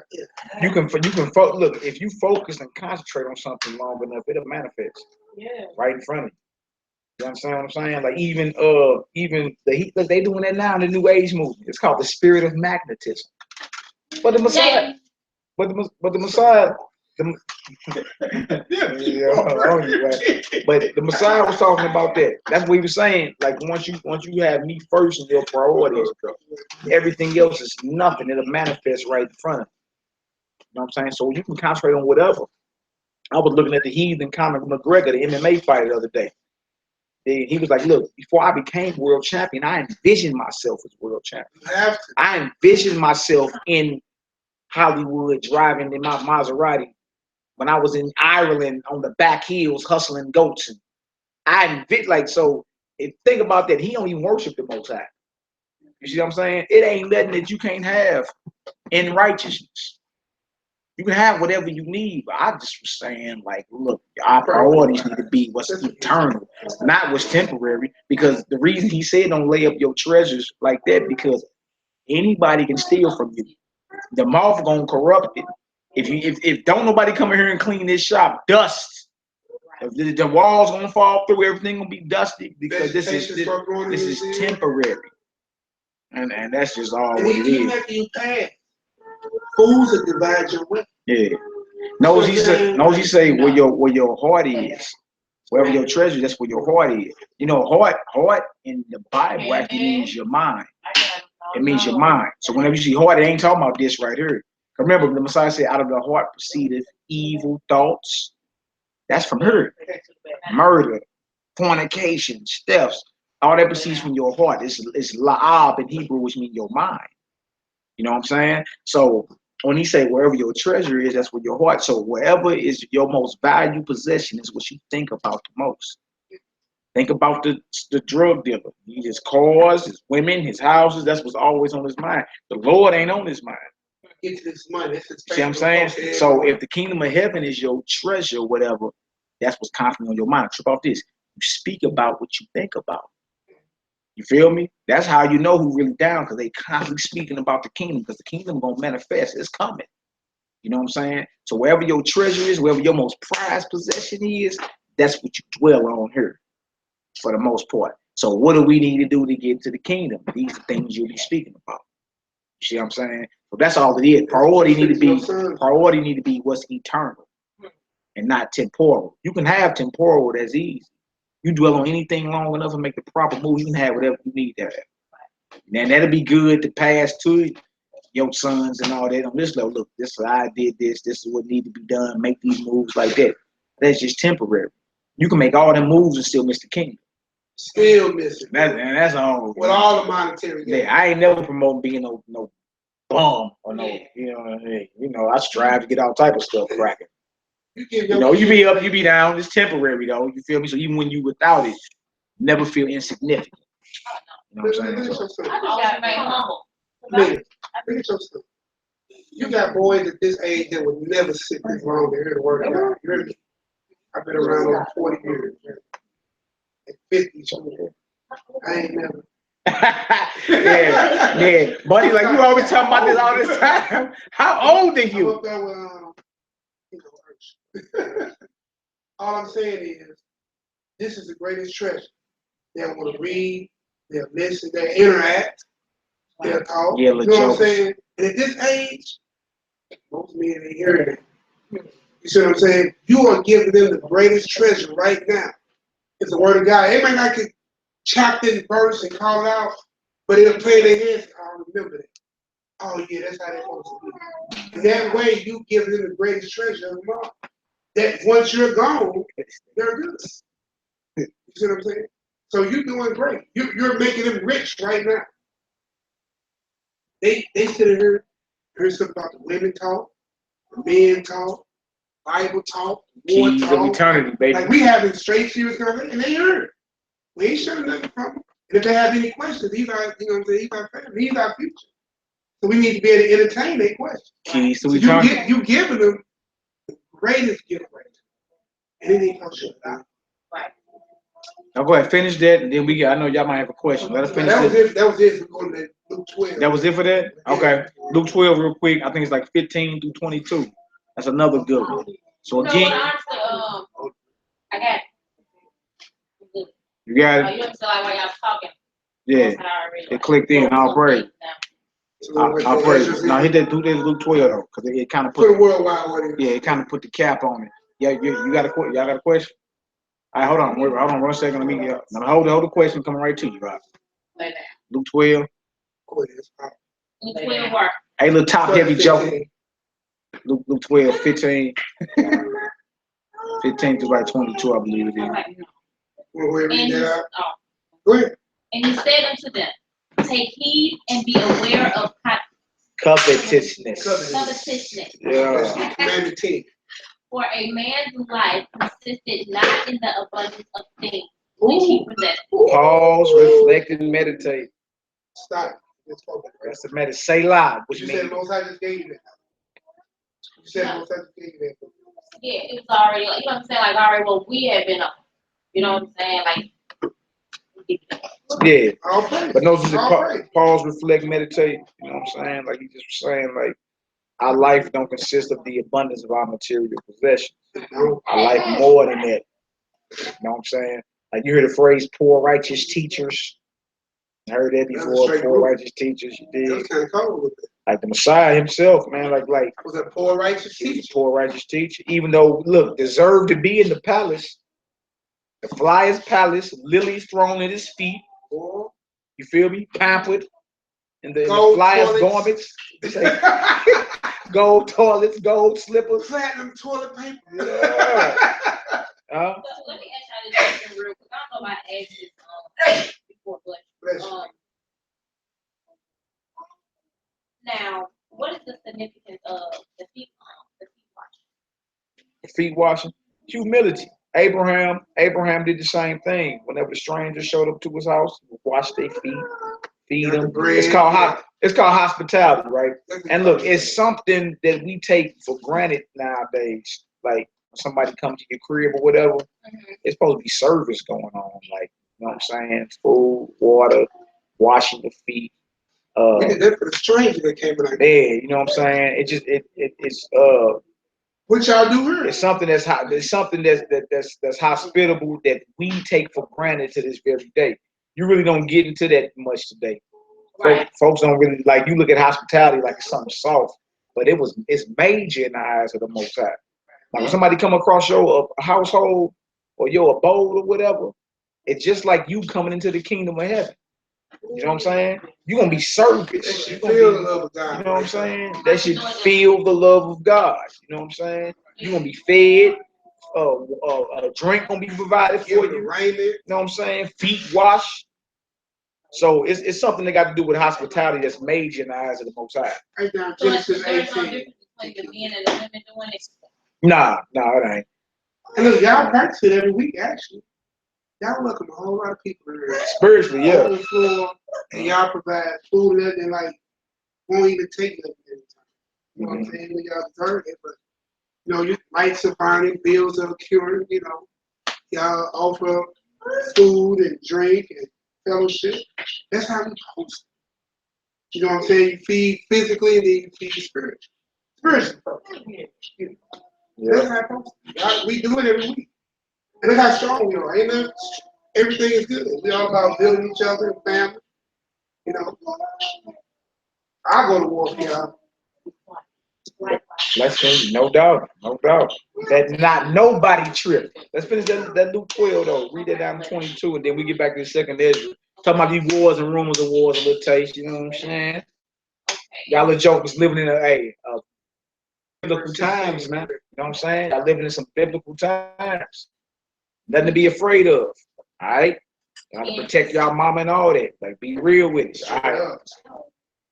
Hey, that's right. Hear that? Yeah, for sure. You know what I said? I told you. Greatest treasure right there. You hear that for shout? He will jump on your back. Said it without batting an eye. He will jump on your back. Them little jokers jumped Nehemiah earlier today. I said, dang. I was sitting back like, man, look at these little jokers. They got hard. Quick, too. They got hard. And then he climbed your back, boy. I'm like, yeah. Well, we finna go for it all around this deal. Just say you missed it, man. The kids rushing. Man, they jumped it. Are you even ready to tell you what? Oh, they got. Man, look, they jumped. I handled them though. Them two people jumped. Uncle Lee won. Yeah, he won. But they went out banging. They gave me the business. Hey, they went out banging. They went out banging. All right, what it say, baby? And he spake a parable unto them, saying, Yeah. The ground of a certain rich man brought forth plentiful. Yeah. And he thought within himself, saying, What shall I do? Because I have no room where to store my fruits. My fruits. And he said, This will I do. I will pull down my barns and build greater, and there will I restore all my fruits. So the rich man has a what you would call a good problem. It's time to expand, right? And he's like, well, look, I ain't got no room for everything. It's time to expand. I'm gonna pull down, build this, and I'm gonna build greater. Right? You would call it a good problem today. You got so much money flowing in. You like, dang, well, I'm gonna put all this. I can always expand. You feel me? Come on, let's read. Yeah, right. And I will say to my soul, thou hast much good laid up for many years. Take thine ease, eat, drink, and be merry. So in his mind, he like, I'm straight. You feel me? Let me kick my shoes off, feet up, slipper mode, snooze off. I'm good. I ain't got nothing to worry. I'm not worried about how my bills getting paid every month. He in a situation where he's straight. He's good. He stopped work today, and he's good for years. Yeah, for the rest of his life, basically. Feel me? He good. So he's basically at this point what you would call financially independent.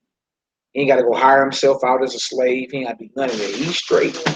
His business good. He can afford to go on vacation for the whole year if he need to. See what I'm saying? Something that we all desire to get to in the flesh. Like, look, if I can take off for a whole year and to travel the world, that's what's up. Right? So in the flesh, this is this is a wise man. He know how to run money. You see what I'm saying? Because he's straight. He said to his soul, himself, take thine ease. Right? Ease up, you cool. Shalom out. Right. You made it. You got it, and you made it. All right, come on. But God said unto him. Who said? But God said unto him, thy food. This night thy soul shall be required of thee. Yeah. Then who shall those things be, which thou hast provided? So it is he that laid up treasures for himself, and is not rich toward God. He ain't rich toward the Most High. Boy, your son, he called it. Ooh, he called it. You ain't rich toward God. See, so his priority was temporary over eternal. Our priority need to be eternal over temporary. I understand. That way, because you was asleep most of the time, nodding off, and then want to get up and get you some chicken, and then you want to throw your little 2 cents in about you don't understand it. You was over asleep the whole time. I wasn't sleeping. Yeah, you was just resting your eyes. You know, Uncle me understand. Nah, go ahead, man. Now I'm saying he basically told himself he good to be rich. You know what I'm saying? And then God came and told him, now, you know what I'm saying, you gotta come, your soul gotta get ready. Come on, I'm ready to take you on up out of here. You did all this, so now we're ready to get you good. Straight up. She called it. She got it. Like basically what? Now, so you thought you did something, but did you really? Right. Because you wouldn't do it with me. Put your treasures in the wrong place. There you go, see, bro. You was rich towards yourself and not toward Rich God. toward God. So what he didn't have was what the Bible called wisdom. Maybe earthly wisdom. I need can you grab me one more scripture? Proverbs 16:16. What he had was earthly wisdom, earthly knowledge, temporary wisdom and knowledge, but not what he needed to get in good graces with the Most High. What you labor and what you do here is what you do to feed your family and your mouth. But the Rothschilds do that too. The Pope do that too. You understand? So it can't be the standard of righteousness. No, it can't be. If the wicked can live and be better than you at it. Right. And you the sons of light. Way better than you at it. You the children of the power. Prince of the power. I'm going to read 22 and 21 while she put up that other scripture. 16:16, I think it is. Yeah. Luke 12:22, finish it off in verse 23.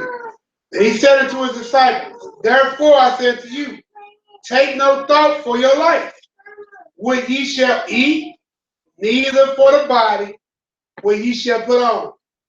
The life is more important than meat, and the body is more important than rain. What's going on, man? Yeah, I know. Get yourself together, bro. Get some chicken in your whiskers over there. But look, the life is more important than what? Life is more important than the body. I'll read that again. Take no thought for your life. Now, so that means don't worry about your life. You see that? Most of us go about worrying. How I'm going to do this? How I'm going to do that? The King of Glory said, man, don't even worry about your life. It don't mean sit down and play with your thumbs. They're just saying, look, do what all you can do, but whatever's outside your control is just outside your control. You ain't got no reason to be worried about all that. I got up, went to work. If it's more month than money, so be it. I can't worry about that.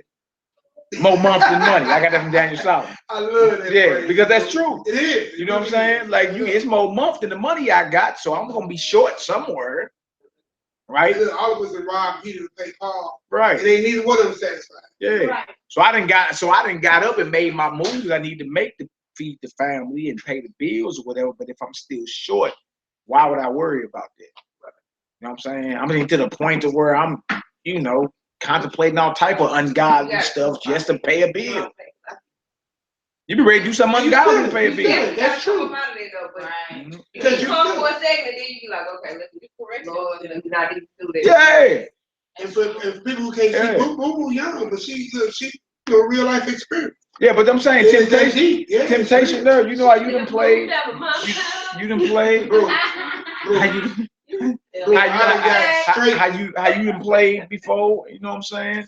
I done dabbled and dabbled too. I'm saying, like, and then look, it's there because your people who you still in contact with, like, what's good? You look, you can go make some money if that's what you're talking about. Look, just come back. Right? But I would be going against everything that I teach now, which would make me a hypocrite. You know what I'm saying? So the enemy looking for that. Oh, the enemy looking for that. Yeah, because as soon as I go do it, That's when the police pulling right on down. It's just how it worked. You know what I'm saying? It's like you gonna get hit. The Most High would not let you profane it. yeah. That's what you profane now. So then that's to say for you to stand strong, even though certain words get said and we may be short over here and they you gonna have to hug me until I'm dead. Cause as long as I get up and make my moves, I'm cool. I ain't worried about it. Sometimes us as God literally won't let us do certain stuff. Yeah. Certain stuff you just ain't gonna even be able to do. It ain't gonna never work out for you. Yeah, he shut it down. Yeah. That's true. Yeah. Yeah. Shut it down. You feel me? I want that $1 million mansion. Hey, look. Yeah, I'm talking about, I ain't never seen a conscious Israelite hit the lot. That's all I'm saying. I feel you, boy, because I show be playing them numbers. You might be playing them numbers, boy. Real quick with them on it. Yeah. Nah, I am me. I know you know what I'm saying? I'm talking about. Hey, I hit. I know me and you to talk. I'm gonna hit everybody around me, make sure everybody's straight, including all y'all in here. And then y'all ain't gonna see me because I'm be traveling the world. Teaching the word. You know, you don't call me a coach for real. I'm gonna just a community.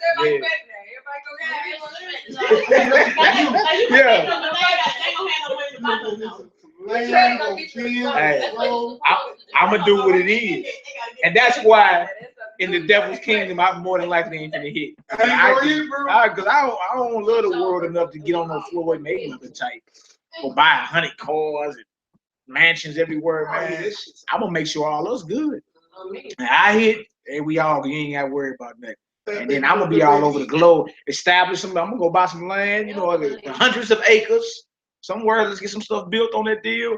And I'm off teaching the word. I'll be coming back through here and there, you know what I'm saying? Handle y'all business, make sure everybody cool.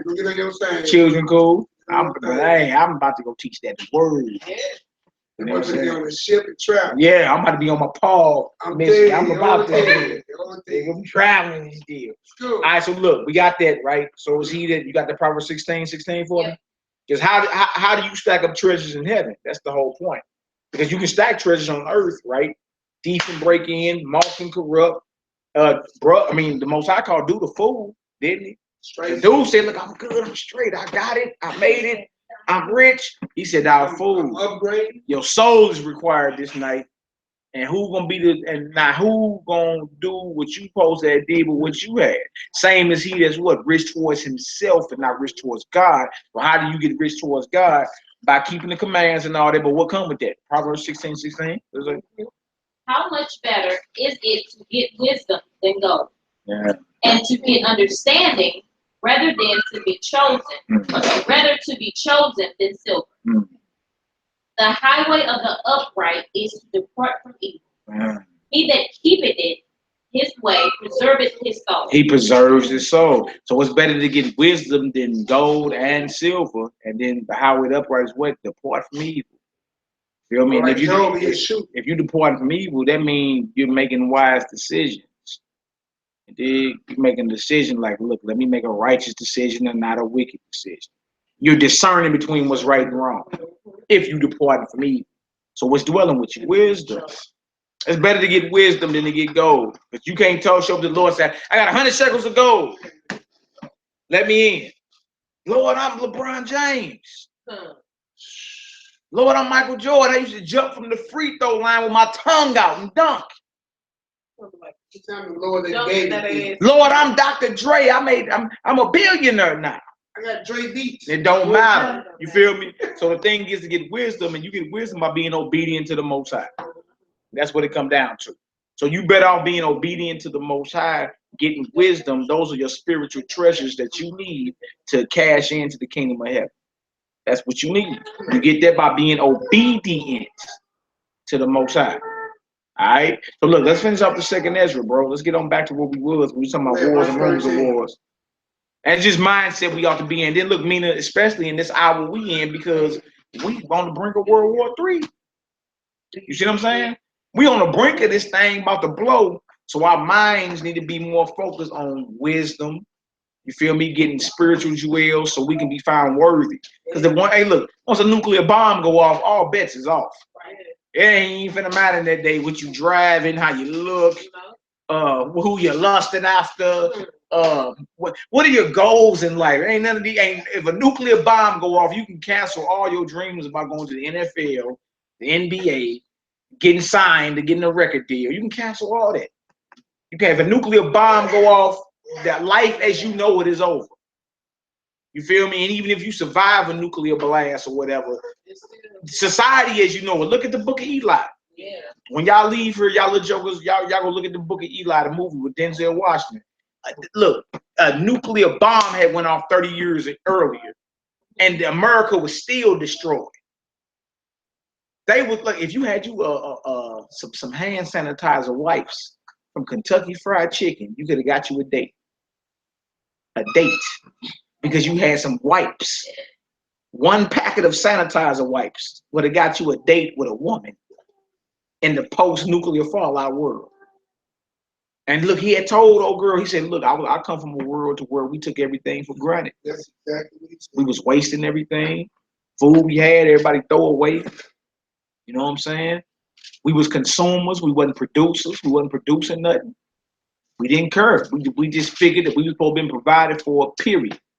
Right? But after the nuclear fallout came, everybody was on the same level. And everybody was searching for water. If you knew what water was, you was the man. Or he had his people keeping guard over the water, a few guns and bullets that was left. Look, even if you had books, they was going out looking for books. Like, look, you know what I'm saying? Who can read this? You see what I'm saying? So look, when something like that go off, I'm looking to let y'all know, there are hundreds of thousands of nuclear warheads on this planet. They don't have them not to use them. All right? So once one of them go off, you can cancel whatever plans and thoughts of success that you thought you had for you cancel all of it at that point.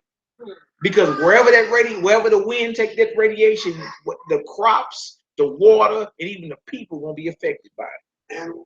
Everybody gonna be affected by it. They don't have this type of weaponry not to use it. And that's when you heard Donald Trump and Kim Jong-un going back and forth. They going back and forth about who gonna shoot a nuclear missile off first. Right? So who you most scared of? The one that got thousands or the one that got one? The thing that got one is the one I'm tripping out for, because he gonna use that. He got one. You understand? And he gonna let it fly. See, so that's the thing. That's the age we are in. It doesn't make no sense to water down nothing. Don't even water it down. That's where we at. And once one of them hit the mainland of the United States of America, every aspiration and dream you had of making it is off the table at that point. Don't even matter, because life ain't gonna be the same no more. That's nuclear fallout. I'm coming to you, Tui. America dropped nuclear back in the 1940s. Y'all remember what country? You learned about in school. Hiroshima. Yeah. Nah, Japan. Yeah, not South Korea, Hiroshima. Yeah, Pearl Harbor wasn't nuclear. That was Japan retaliating on America and Hawaii, but those weren't nuclear bombs. It was Hiroshima, knock your socks off. Yeah. They call it Nagasaki. Hiroshima, knock your socks off. They dropped 2 bombs from the plane Enola Gay. Name of the plane. They dropped 2 bombs. They dropped 2 bombs in 2 days. You know how many people they killed? Come on, your country. 350,000 people in 2 days with 2 bombs. You understand? Trip off this. That was hydrogen nuclear. That was 1948. Oh wow. That was in the 444. So that was hydrogen nuclear, right? Today they playing with thermonuclear. They got a nuclear bomb that can fit inside this chicken box right here. That is 1,000 Hiroshimas and knock your socks off. It's thermonuclear. You feel me? Which means it can be smaller than what they dropped, but the devastation can be 1,000 times more. You feel me? So they didn't already drop nuclear. That was just hydrogen though. They dealing with thermonuclear warheads now. That can destroy the earth 20 times over. Yeah, that's where you at with it. So when you see Trump talking to North Korea, talking to China, they talking about who got nuclear. Yeah, that's where we at. You understand? And it shouldn't be watered down. You should be like, well, dang, okay. Well, the Lord talked about the missiles. The Lord talking about the day of the Lord coming to where the heavens was going to pass away with a great noise. That's 2 Peter 3. And all the elements was going to melt. Yeah. The elements, I mean, the oxygen you breathing, you ain't going to be no oxygen. It's going to melt. The periodic chart they had to learn in school and science about all the elements, all that's going to melt.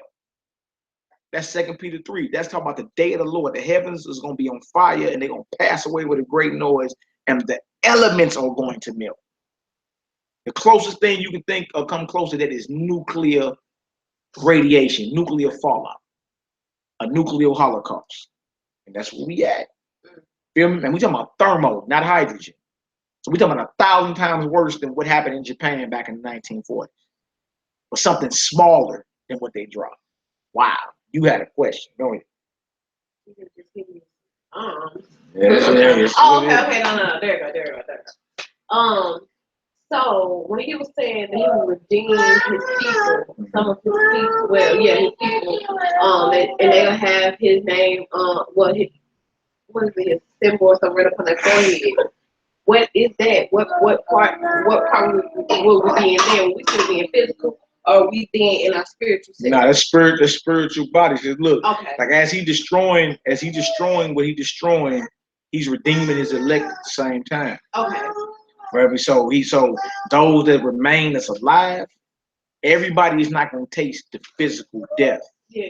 And some that's going to be remaining that to witness the second coming and be changed in the blinking of an eye. You know, though, in the moment, in the blinking of an eye. Yeah. But it says at the last trump. Yeah. A trump is a trumpet. Yeah. All right, so when does the last trump go off? In the Revelations. You were talking about the seals earlier. Yeah. When you get to Revelations, it's 7 trumpets of judgment that go off. The last trumpet is the 7th trump. Yeah. All right? It's 6 trumpets that blow before then. It's all hell that break loose. Yeah. All right? So when the Most High sent his son to intervene or whatever, that's the last trumpet. Okay. You understand? And that's when you have a spiritual body. You was made to live forever. It's just because of Adam and Eve, we die or whatever. Yeah. But everybody ain't gonna take the physical dirt nap. Those that's alive gonna be translated. Like the prophet Enoch. Yeah. Enoch didn't taste death. He was translated. He was taken from this realm and given his spiritual body.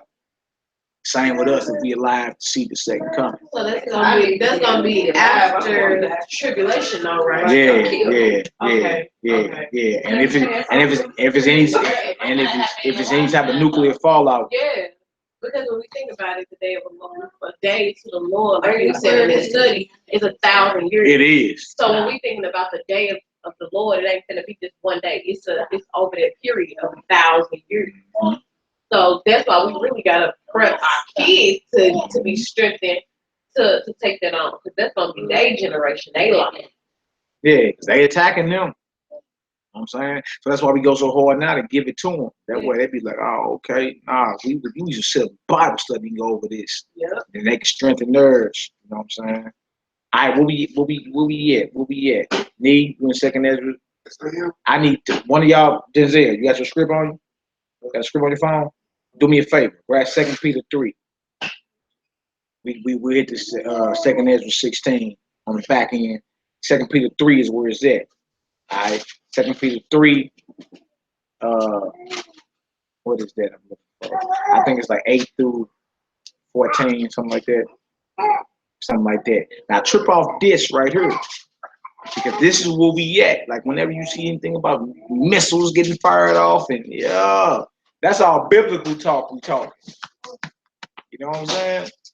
And so all he's doing is just to prioritize, y'all. If y'all really, it don't take a rocket scientist. If you can peep what they saying on the news and what you seeing in front of you, and you can connect the proper Bible verses, it ain't hard to tell where we at. You gonna be like, wow. Right. Yeah. So then that should make you downshift in whatever your priorities is if it ain't about the Lord. Like you be like, hold on, I'm tripping. You feel me? Why would I put the Most High on the back burner and put what I'm trying to do as priority number 1? Let me make the Most High my priority, and then whatever I catch up with on the back burner, I just catch up with. You know what I'm saying? That's what he's concerned with. 2 Peter 3, where you at? 2 Peter 3, start around verse 8. I think it is. Ain't that what I'm looking for? Read with basically what, man? Look at you.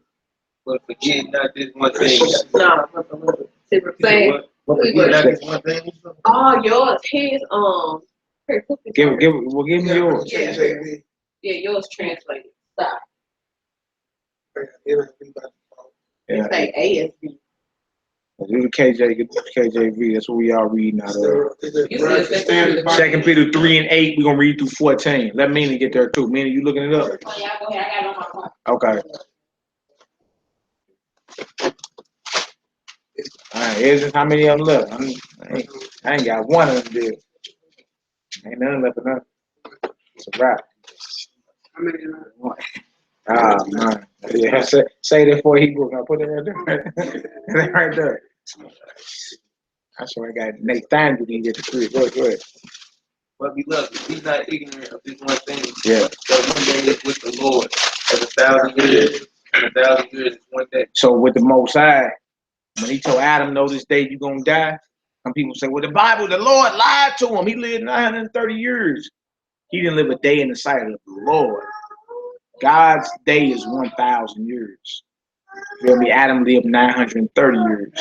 The oldest man, Methuselah, lived 969 years. Nobody that ever touched this earth lived 1,000 years, meaning one day. So when he told Adam, know this day you're going to die, he didn't lie to him. The day with God is 1,000 years, not your 24-hour time clock. Okay? Go ahead. But the day of the Lord will come as a thief in the night, in the which the heavens shall pass away with a great noise, and the elements shall melt with fervent heat. The earth also and the works that are therein shall be burned up. So you hear he said he's gonna come as a thief in the night. You know how if any of y'all ever woke up and something your car been broken into, or you came home and left the shake joint 5 in the morning and went to the Waffle House or whatever, got to the crib and your house broken into, you be like, dang. You notice how the thief always come when you least expect. That's the whole point. That's how the Most High is going to pop up to those that's not looking for him. If you're not paying attention, if you're not occupied in prophecy, if you're caught up in trying to make it and do whatever you do, when he show up, it's going to be like a thief showed up and hit that car while you were tripping. All right, thief in the night. What else to say? And hold on, the heavens shall pass away, not with a small noise, a great noise, sonic boom. And the elements are gonna melt with fervent heat. What you breathing into your nostrils right now are elements. You understand? Oxygen. What you drink and put in your body is elements. Water, H2O. You understand? The elements are gonna melt with fervent heat, and the heavens are gonna pass away with a great noise. That's what the day of the Lord is coming. So notice it ain't saying the days of the Lord is gonna be like flowers and jazz singing and Kenny G playing his saxophone. That ain't the day of the Lord. Day of the Lord, everybody gonna know what it's about. What else to say, Denzel? Seeing then that all these things shall be dissolved, what manner of persons ought ye to be in all holy conversation and godliness? So he's saying these things are gonna be dissolved. I mean, you peep that? Dissolved. But what dissolved mean? Dissolve. Yeah, I know. What does dissolve mean? Melted away. Yeah. It dissolved. Yeah. Decomposed. Dissolved, basically melted away. So he said, being that these things shall be dissolved, the conversation that we supposed to be speaking about supposed to be holy. See what I'm saying? We shouldn't be talking about no madness in this hour. We like, hey, what what's real? If you're speaking the truth. If you're speaking the truth real. I don't know what you're saying. What you saying? What do you mean? I'm not trying to speak this nonsense, but the nonsense is true. He's meaning like nonsense, like, because they ask about, like about what you want. So he's saying like this basically nonsense right now in this day and time. What you trying to get? Deeper than that, because I ain't even I wasn't even aiming at that. It's even deeper. Like those it's people that argue over Remy Ma and Nicki Minaj. You see what I'm saying? I mean, that's a whole nother level, dude. So it's even deeper than just, you know what I'm saying? We just talking about priorities. And what we at. Yeah, making it and all that. Yeah, all that. I mean, that too. I'm talking about on a deeper level. People arguing over if Remy Ma rap better than Nicki Minaj. If who was better, Tupac or Biggie? Yeah, that's dumb. You understand?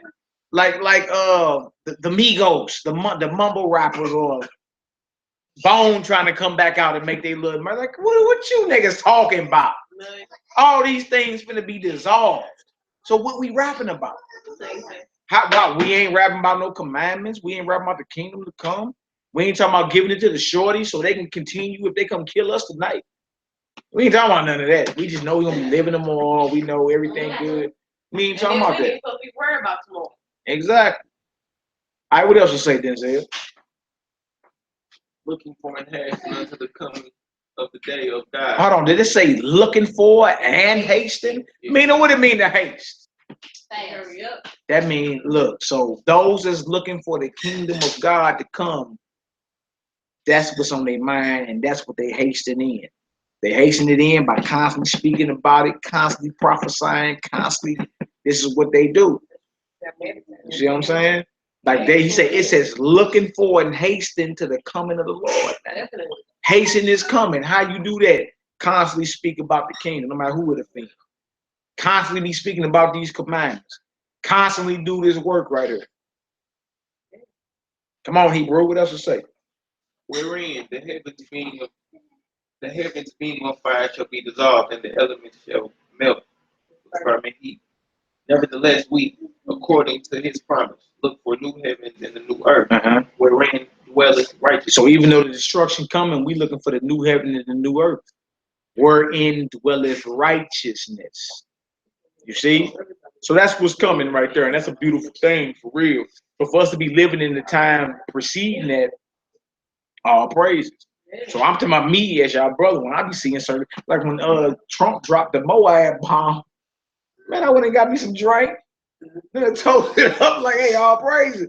Because we in these days right here. I ain't too crazy. Phone got the ringing. Cuz. Remember about 8 years ago, you was telling us about the Illuminati, and the, you know, it's been misspeaking about it, the mark of the beast, and man, my phone be ringing at all hours of the night now. You feel me? About 12 years ago, I was a crazy young Negro, fresh out the streets, you know what the hell I was talking about. Nigga, you done lost your mind. You ain't got no job no more. You in a cult, right? To 12 years later, man, look, I just was at my sister wedding. Boy, everybody know shocked. Like, boy, look at this thing. This nigga ain't playing. And I'm in there repping the most side. Like, what's good? They like, oh my God, boy, what's going on? Yeah. And then my phone be ringing. What's good? Hey, cuz, some one scriptures. Hey, nephew, what's up? What scripts about? Hebrew. Nigga, my one people told me shalom the other day. It blew my mind. I said, shalom? Like, what's going on? Shalom. Y'all been listening over the years while y'all been naysaying that you've been listening. You feel me? So I ain't the one to be like, I told you niggas. And that's what's up. You looking for some 1 Peter, 2 Peter. You looking for some Revelation. You looking for the book of Daniel. On the back of me, you got questions. So I ain't as crazy as y'all said I was. See what I'm saying? So even though they may talk crazy about you right out the gate, if you diligent and you endure, they got to come back and holler at you. And when they do, because you're dealing with the word of the Most High, which is going to come to pass. When they come back and holler at you, be humble enough to not brag about what you've been telling them. Just let them know, like, look, hey, it's still the same thing. I'm still your cousin. Feel me? Different mindset. I'm still your cousin. Come through. We rock. That's right. That's right. That's right. That's right. I didn't author this, so you know, don't get mad at me because we know where to go and read it in there. It ain't my fault. Nehemiah. 2nd Ezra 16. Let's finish it off so we can close out. Verse 13. Yeah. For strong is his right hand that bendeth the bow. Bruce, what's good? You listening? There you go. There you go. Who's right hand? Right. Let's stop telling them the answer. Hey, all right, that's what's up. Go ahead. His arrows that he shooteth are sharp, and shall not miss. That's right. When they begin to be shot into the ends of the world. There's no ducking the judgment of the Most High. None. All right, come on. Behold, the plagues are sent, and shall not return again until they come unto the earth. Hallelujah. The fire is kindled. That's right. Shall not be put out. The fire is started. What's up, man? What you over there doing, man? You listening? Yeah, man. He like Bruce. Nah, man. Listen on up, man. This is serious times we in. I need to listen. All right, what it say, Hebrew? The fire is kindled. Yeah. And shall not be put out. Yeah. Till they consume the foundation of the earth. Now look, the foundation, like look, this building is on the foundation right here. So meaning, if the foundation is destroyed, what's it gonna say? What's gonna happen to this building? Everything It's done dealing. That was real easy word. Done done. Yeah, she understood it real quick. So that's what it's saying about the earth. You dig? And look, this solar eclipse that's coming up. Them heathens scared for a reason. You feel me? I ain't the one that put dates on nothing, but August 21st, they saying it's about to be a solar eclipse, the first in 99 years. It's gonna cause some problems. Gonna cause some problems. And then all the heathens going to watch it. Like it's all type of different viewing sites or whatever. It may be some portals open. You may see some heathens snapping out, doing seances to the devil. You never know. Man, you never know. It's the Negro that's staying in the store, right? This Negro always outside, like, singing his weird song. Like, he just come outside singing his weird song. And loud. Yeah, he be on opioids or something. Like, he ain't fooling me. No, for real, like, but he just be outside singing in another language. Super loud, looking up. I ain't never heard you speak when it was you speak. Yeah, a whole other language. Yeah. Nighttime or daytime? Daytime. Anytime he wants to. It don't matter. Yeah. Yeah, he come outside the house and just sing super loud. The police strike came, he don't care. He don't care. He continue to sing while they work. One day, I was like, oh, Jesus, my back going on that. Just singing it. I'm talking about he was Sweating profusely. Yeah. We'll see. He got it. Oh, he a sodomite too. Oh, he has a legion of dark spirits in him. He's a sodomite. Oh yeah. Come on, Hebrew. Verse 17. Woe is me,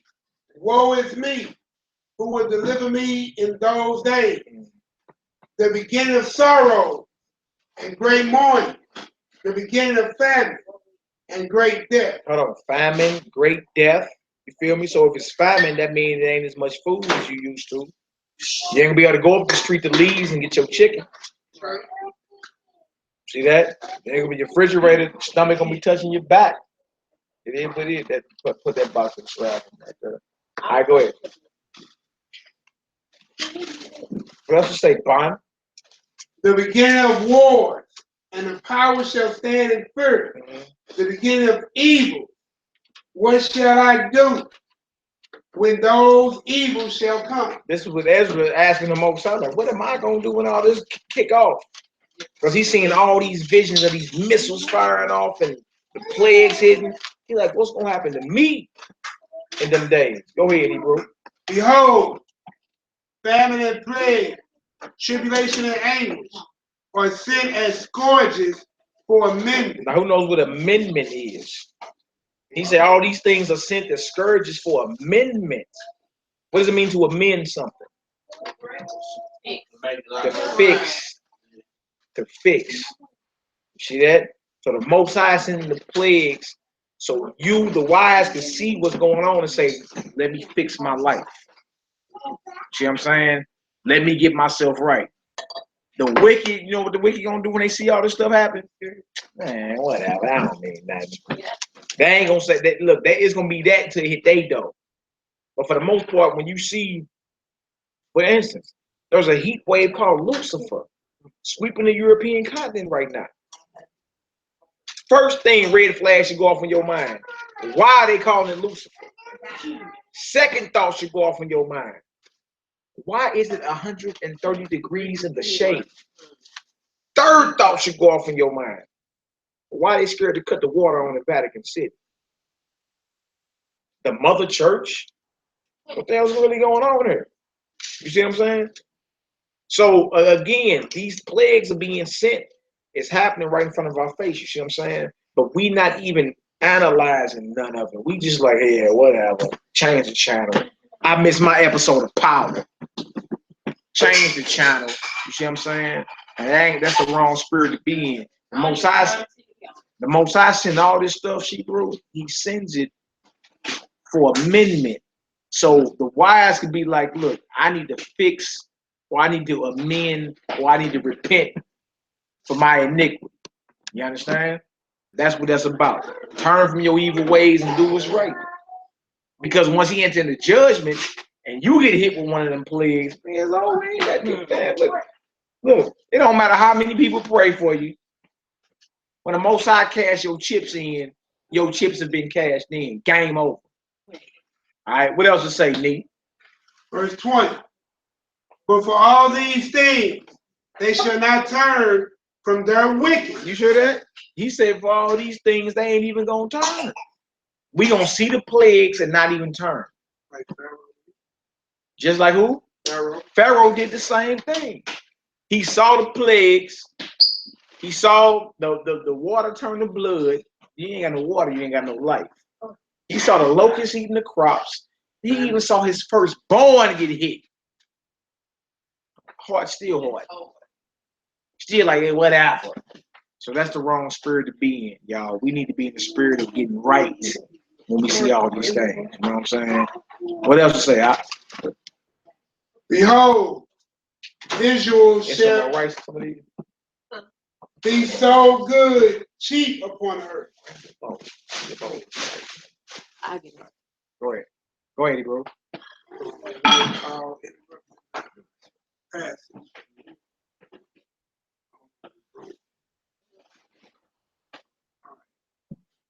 That they shall think themselves to be good in good case. So he say victual was gonna be so cheap, so it's gonna be a time to where you be like, well, look, it ain't that bad, y'all. I got my food stamps. I can go to the corner store and get me some food. So we say, look, it's gonna be a time to where you gonna think you got it good. You say it ain't that bad. You start reasoning within yourself, it ain't that bad. He say victual was gonna be so cheap, you gonna be thinking you in good standing.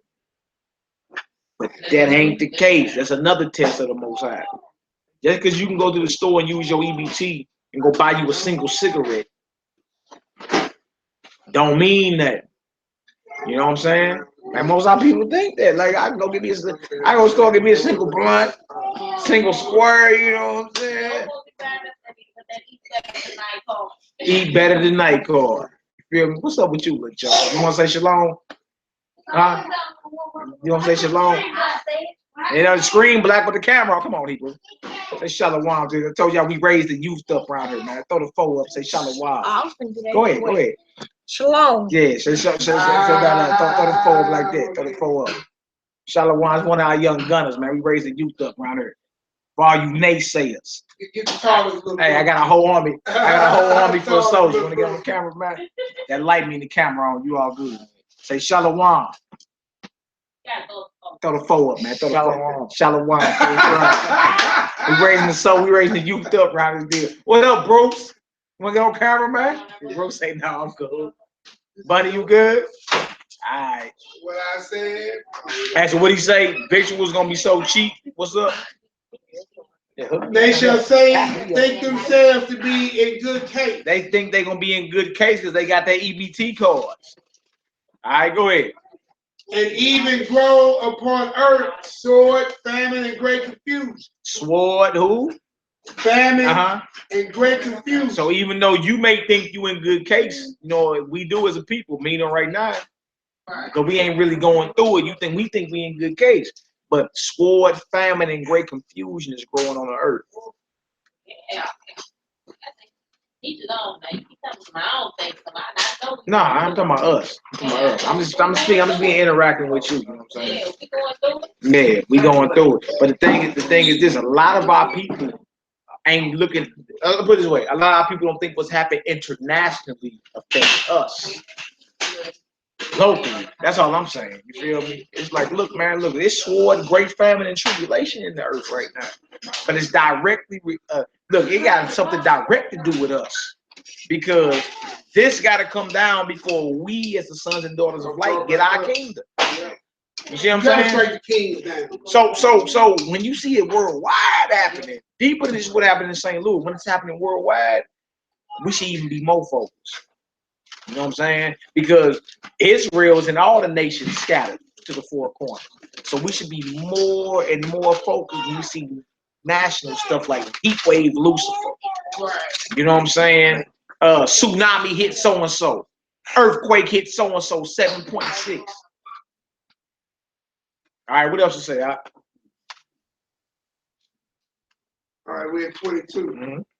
For many of them that dwell upon the earth shall perish of famine, and others that escape the hunger shall the sword destroy. Wow. And the dead shall be cast out of dung, out as dung, and there shall be no man to comfort them. For the earth shall be wasted, and the city shall be cast down. Wow. You see that? Destruction is here. Go ahead. There shall be no man left to till the earth and sow it. The trees shall give fruit, and who shall gather them? The grapes shall ripe, who shall tread them? For all the places shall be desolate of men. So that one man shall desire to see another, and to hear his voice, for a city that shall be 10 left, and 2 of the field which shall hide themselves in the thick groves and in the clefts of the rocks. Don't say of a city there should be 10 left. Jump down 39. I read 39 through like 48, and then we read the last 3 verses and get up out of here. What does it say? Even so shall not the plagues be slack to come upon the earth. The plague shall not be slack. Go ahead. To come upon the earth. Yeah. And the world shall mourn, and the sorrow shall come.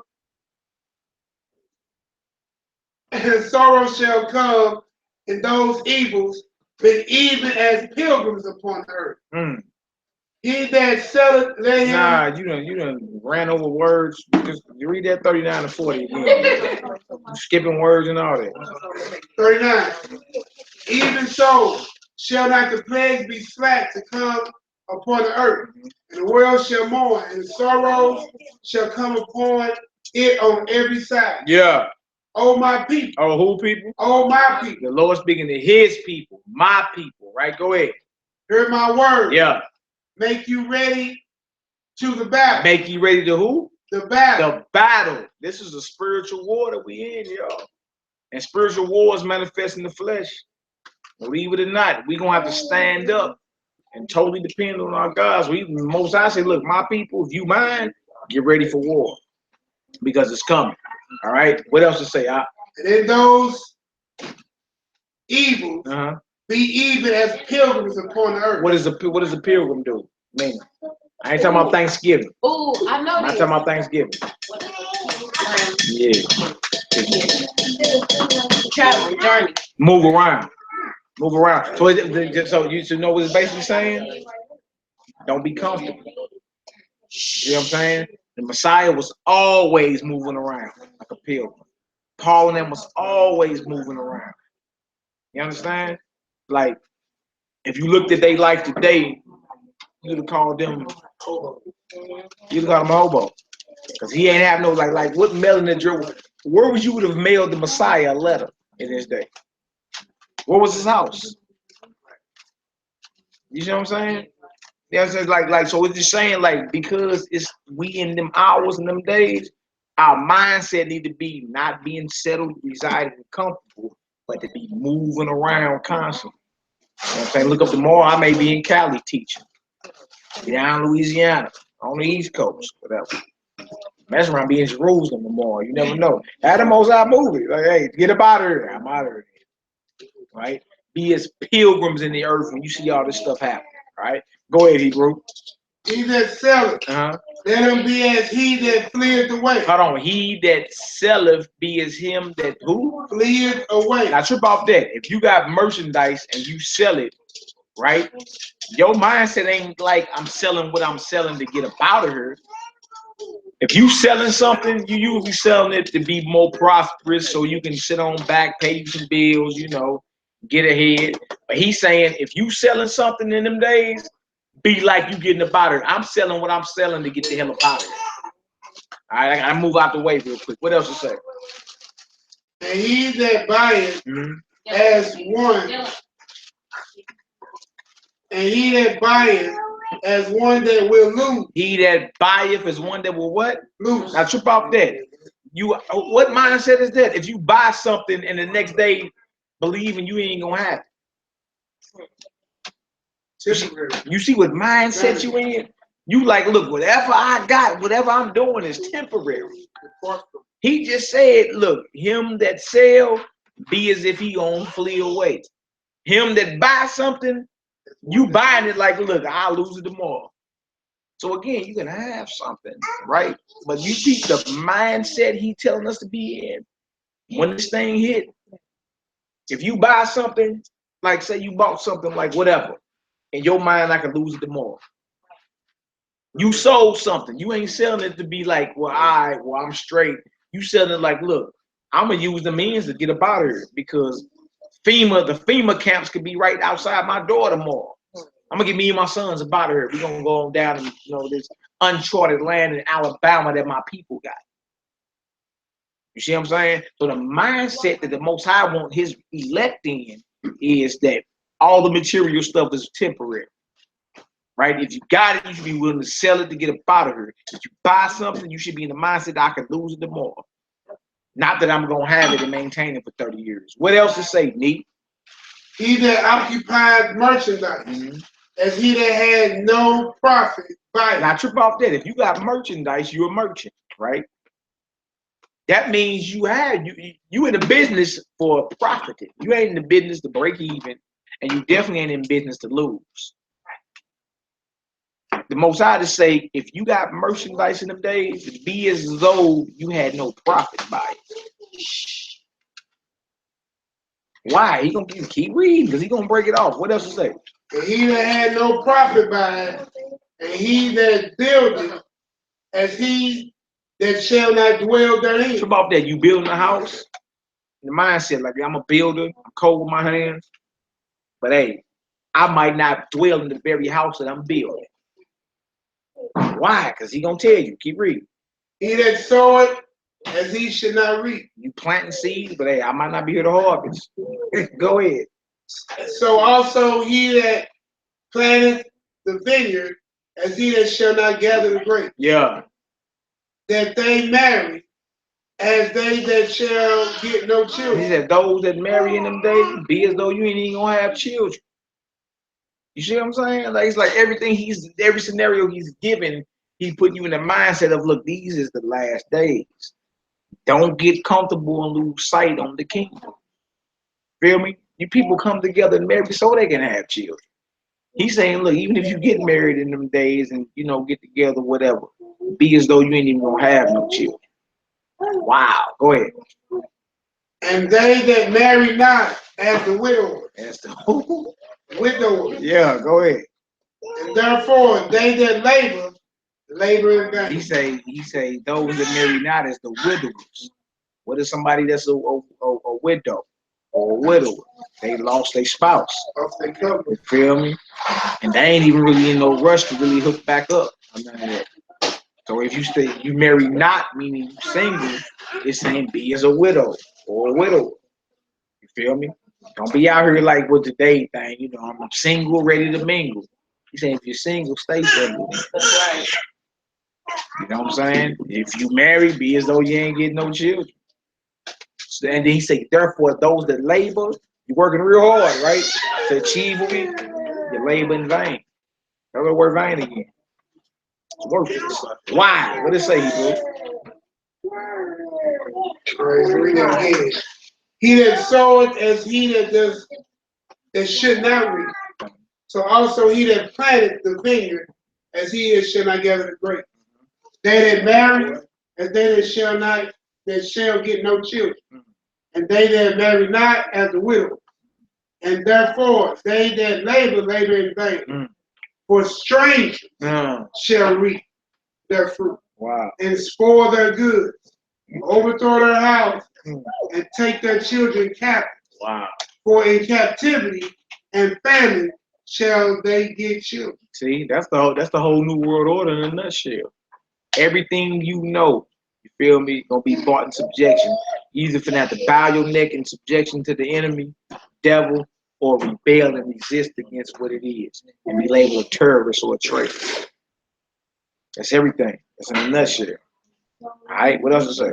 They that occupy their merchandise with robbery, the more they deck their cities, their houses, their possessions, and their own persons, the more will I be angry with them for their sin. You hear what he say? Said the Most High. The more you in the mindset of being opposite of what he just said, the more I'm gonna be angry with you.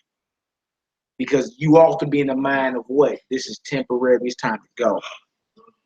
Not in the mindset of, oh, well, you know, this is a burning house. Let me paint the walls. Oh, let me, it's a burning house. Let me, check out the equity in the property. He's like, look, it's a burning house. You understand? In your mindset, you're supposed to be temporary with it, be ready to depart at a moment's notice. For me, any example is just like Job. Job is the perfect example. I love that story. Because he lost it all. And in the end, the beautiful part about it, in the end, he gained it back double. He gained it back double. The book of Job. He got everything back double. He got double the cattle, double the children. He got everything back he lost, double.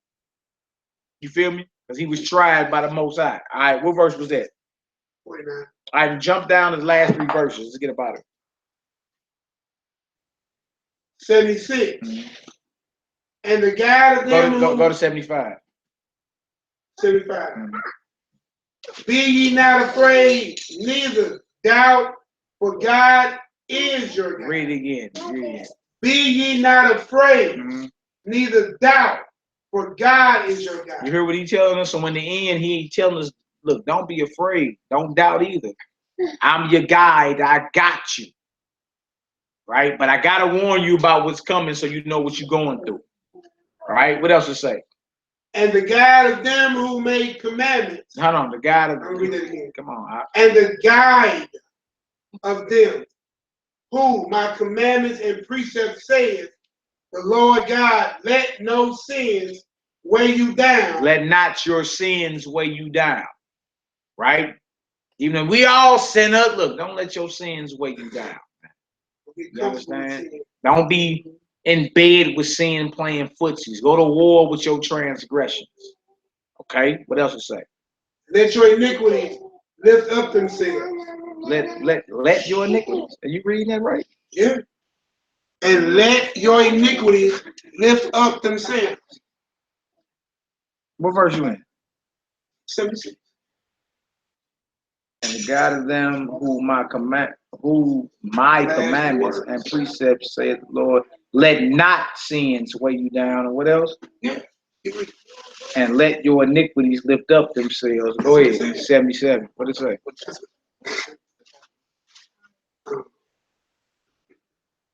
77.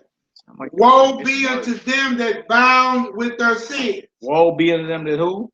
Bound with their sins. Wow. So if you bound with your sins, you're comfortable. The second Ezra, the 16th chapter. I don't give a hell about none of that. Eat my pork chop. I'm gonna do whatever, even deeper than the pork. Like shit, niggas is out here saying they gonna do whatever they want. I don't care nothing about that Bible. Me. Y'all saw the girl who threw the Bible off her shoulder. Look, your app is missing words. I already knew it. It didn't even sound right. Read that 76. Here, you missing words out yours. It's supposed to be let not. Yeah, you missing words. Look at that. No, hey, No, you read it. No. I read it as it read. I look in It's my one spirit. word missing. In my spirit, I knew something was wrong. It ain't And even let sound not right. your iniquities lift up Read themselves. 76 again. From now it says, and the God of them who keep my commandments and precepts, said the Lord God, let not your sins weigh you down, and let not your iniquities lift up themselves. Let not your iniquities lift up themselves. Go ahead. Makes sense. Go ahead. Woe be unto them that are bound with their sins and covered with their iniquities, like as a field is covered over with bushes. Yeah. And the path thereof covered with thorns, that no man may travel through. 78. It is left undressed and is cast into the fire to be consumed therewith. That's the end of those who are bound with their sins. They cast into the fire to be consumed. So I didn't read this Bible. So look, it went down to where we at, wars and rumors of wars, and how it all play into the day of the Lord, in which the heavens shall pass away with a great noise, and the heavens shall pass away with fervent heat, being that these things shall be dissolved. What we supposed to be speaking about more and more is the kingdom of the Heavenly Father. You understand? So what's that scripture that y'all gave us where y'all was saying it is sin that's greater than the other? Is it the blasphemy of the Holy Spirit? Yeah, that's Mark chapter 3, 23 through 31. Or 23 Mark through 30. chapter 3, you said what? 23 through 31. He explained what blasphemy of the Holy Spirit is. You dig? It's no forgiveness. And they're basically looking at the power of God and saying, no, that's the devil that did that. You know what I'm saying? So let not your sins weigh you down. Excellent precept. What Bible is it? Here, I'll show you. Yeah, share with me. Look, I KJVA Bible. I showed you. Yeah, I got you. I showed you that. I Like, got as soon as you said that, it was short word. Yeah. So look, pick us a psalm so we can pray out. All praise to the God of Abraham, Isaac, and Jacob. Hallelujah. Hallelujah. Honor and glory of his only begotten beloved son, long live the king. Holy. Amen. Hey, y'all stay focused out here. Strap up or back up. I'm talking spiritually. Till we meet again. Shalom. Let them little jokes. Look. Hey man, that little Hebrew was over there asleep like a mug. On that little Read that Psalms 4. Psalm 4. Close on out. Get her down.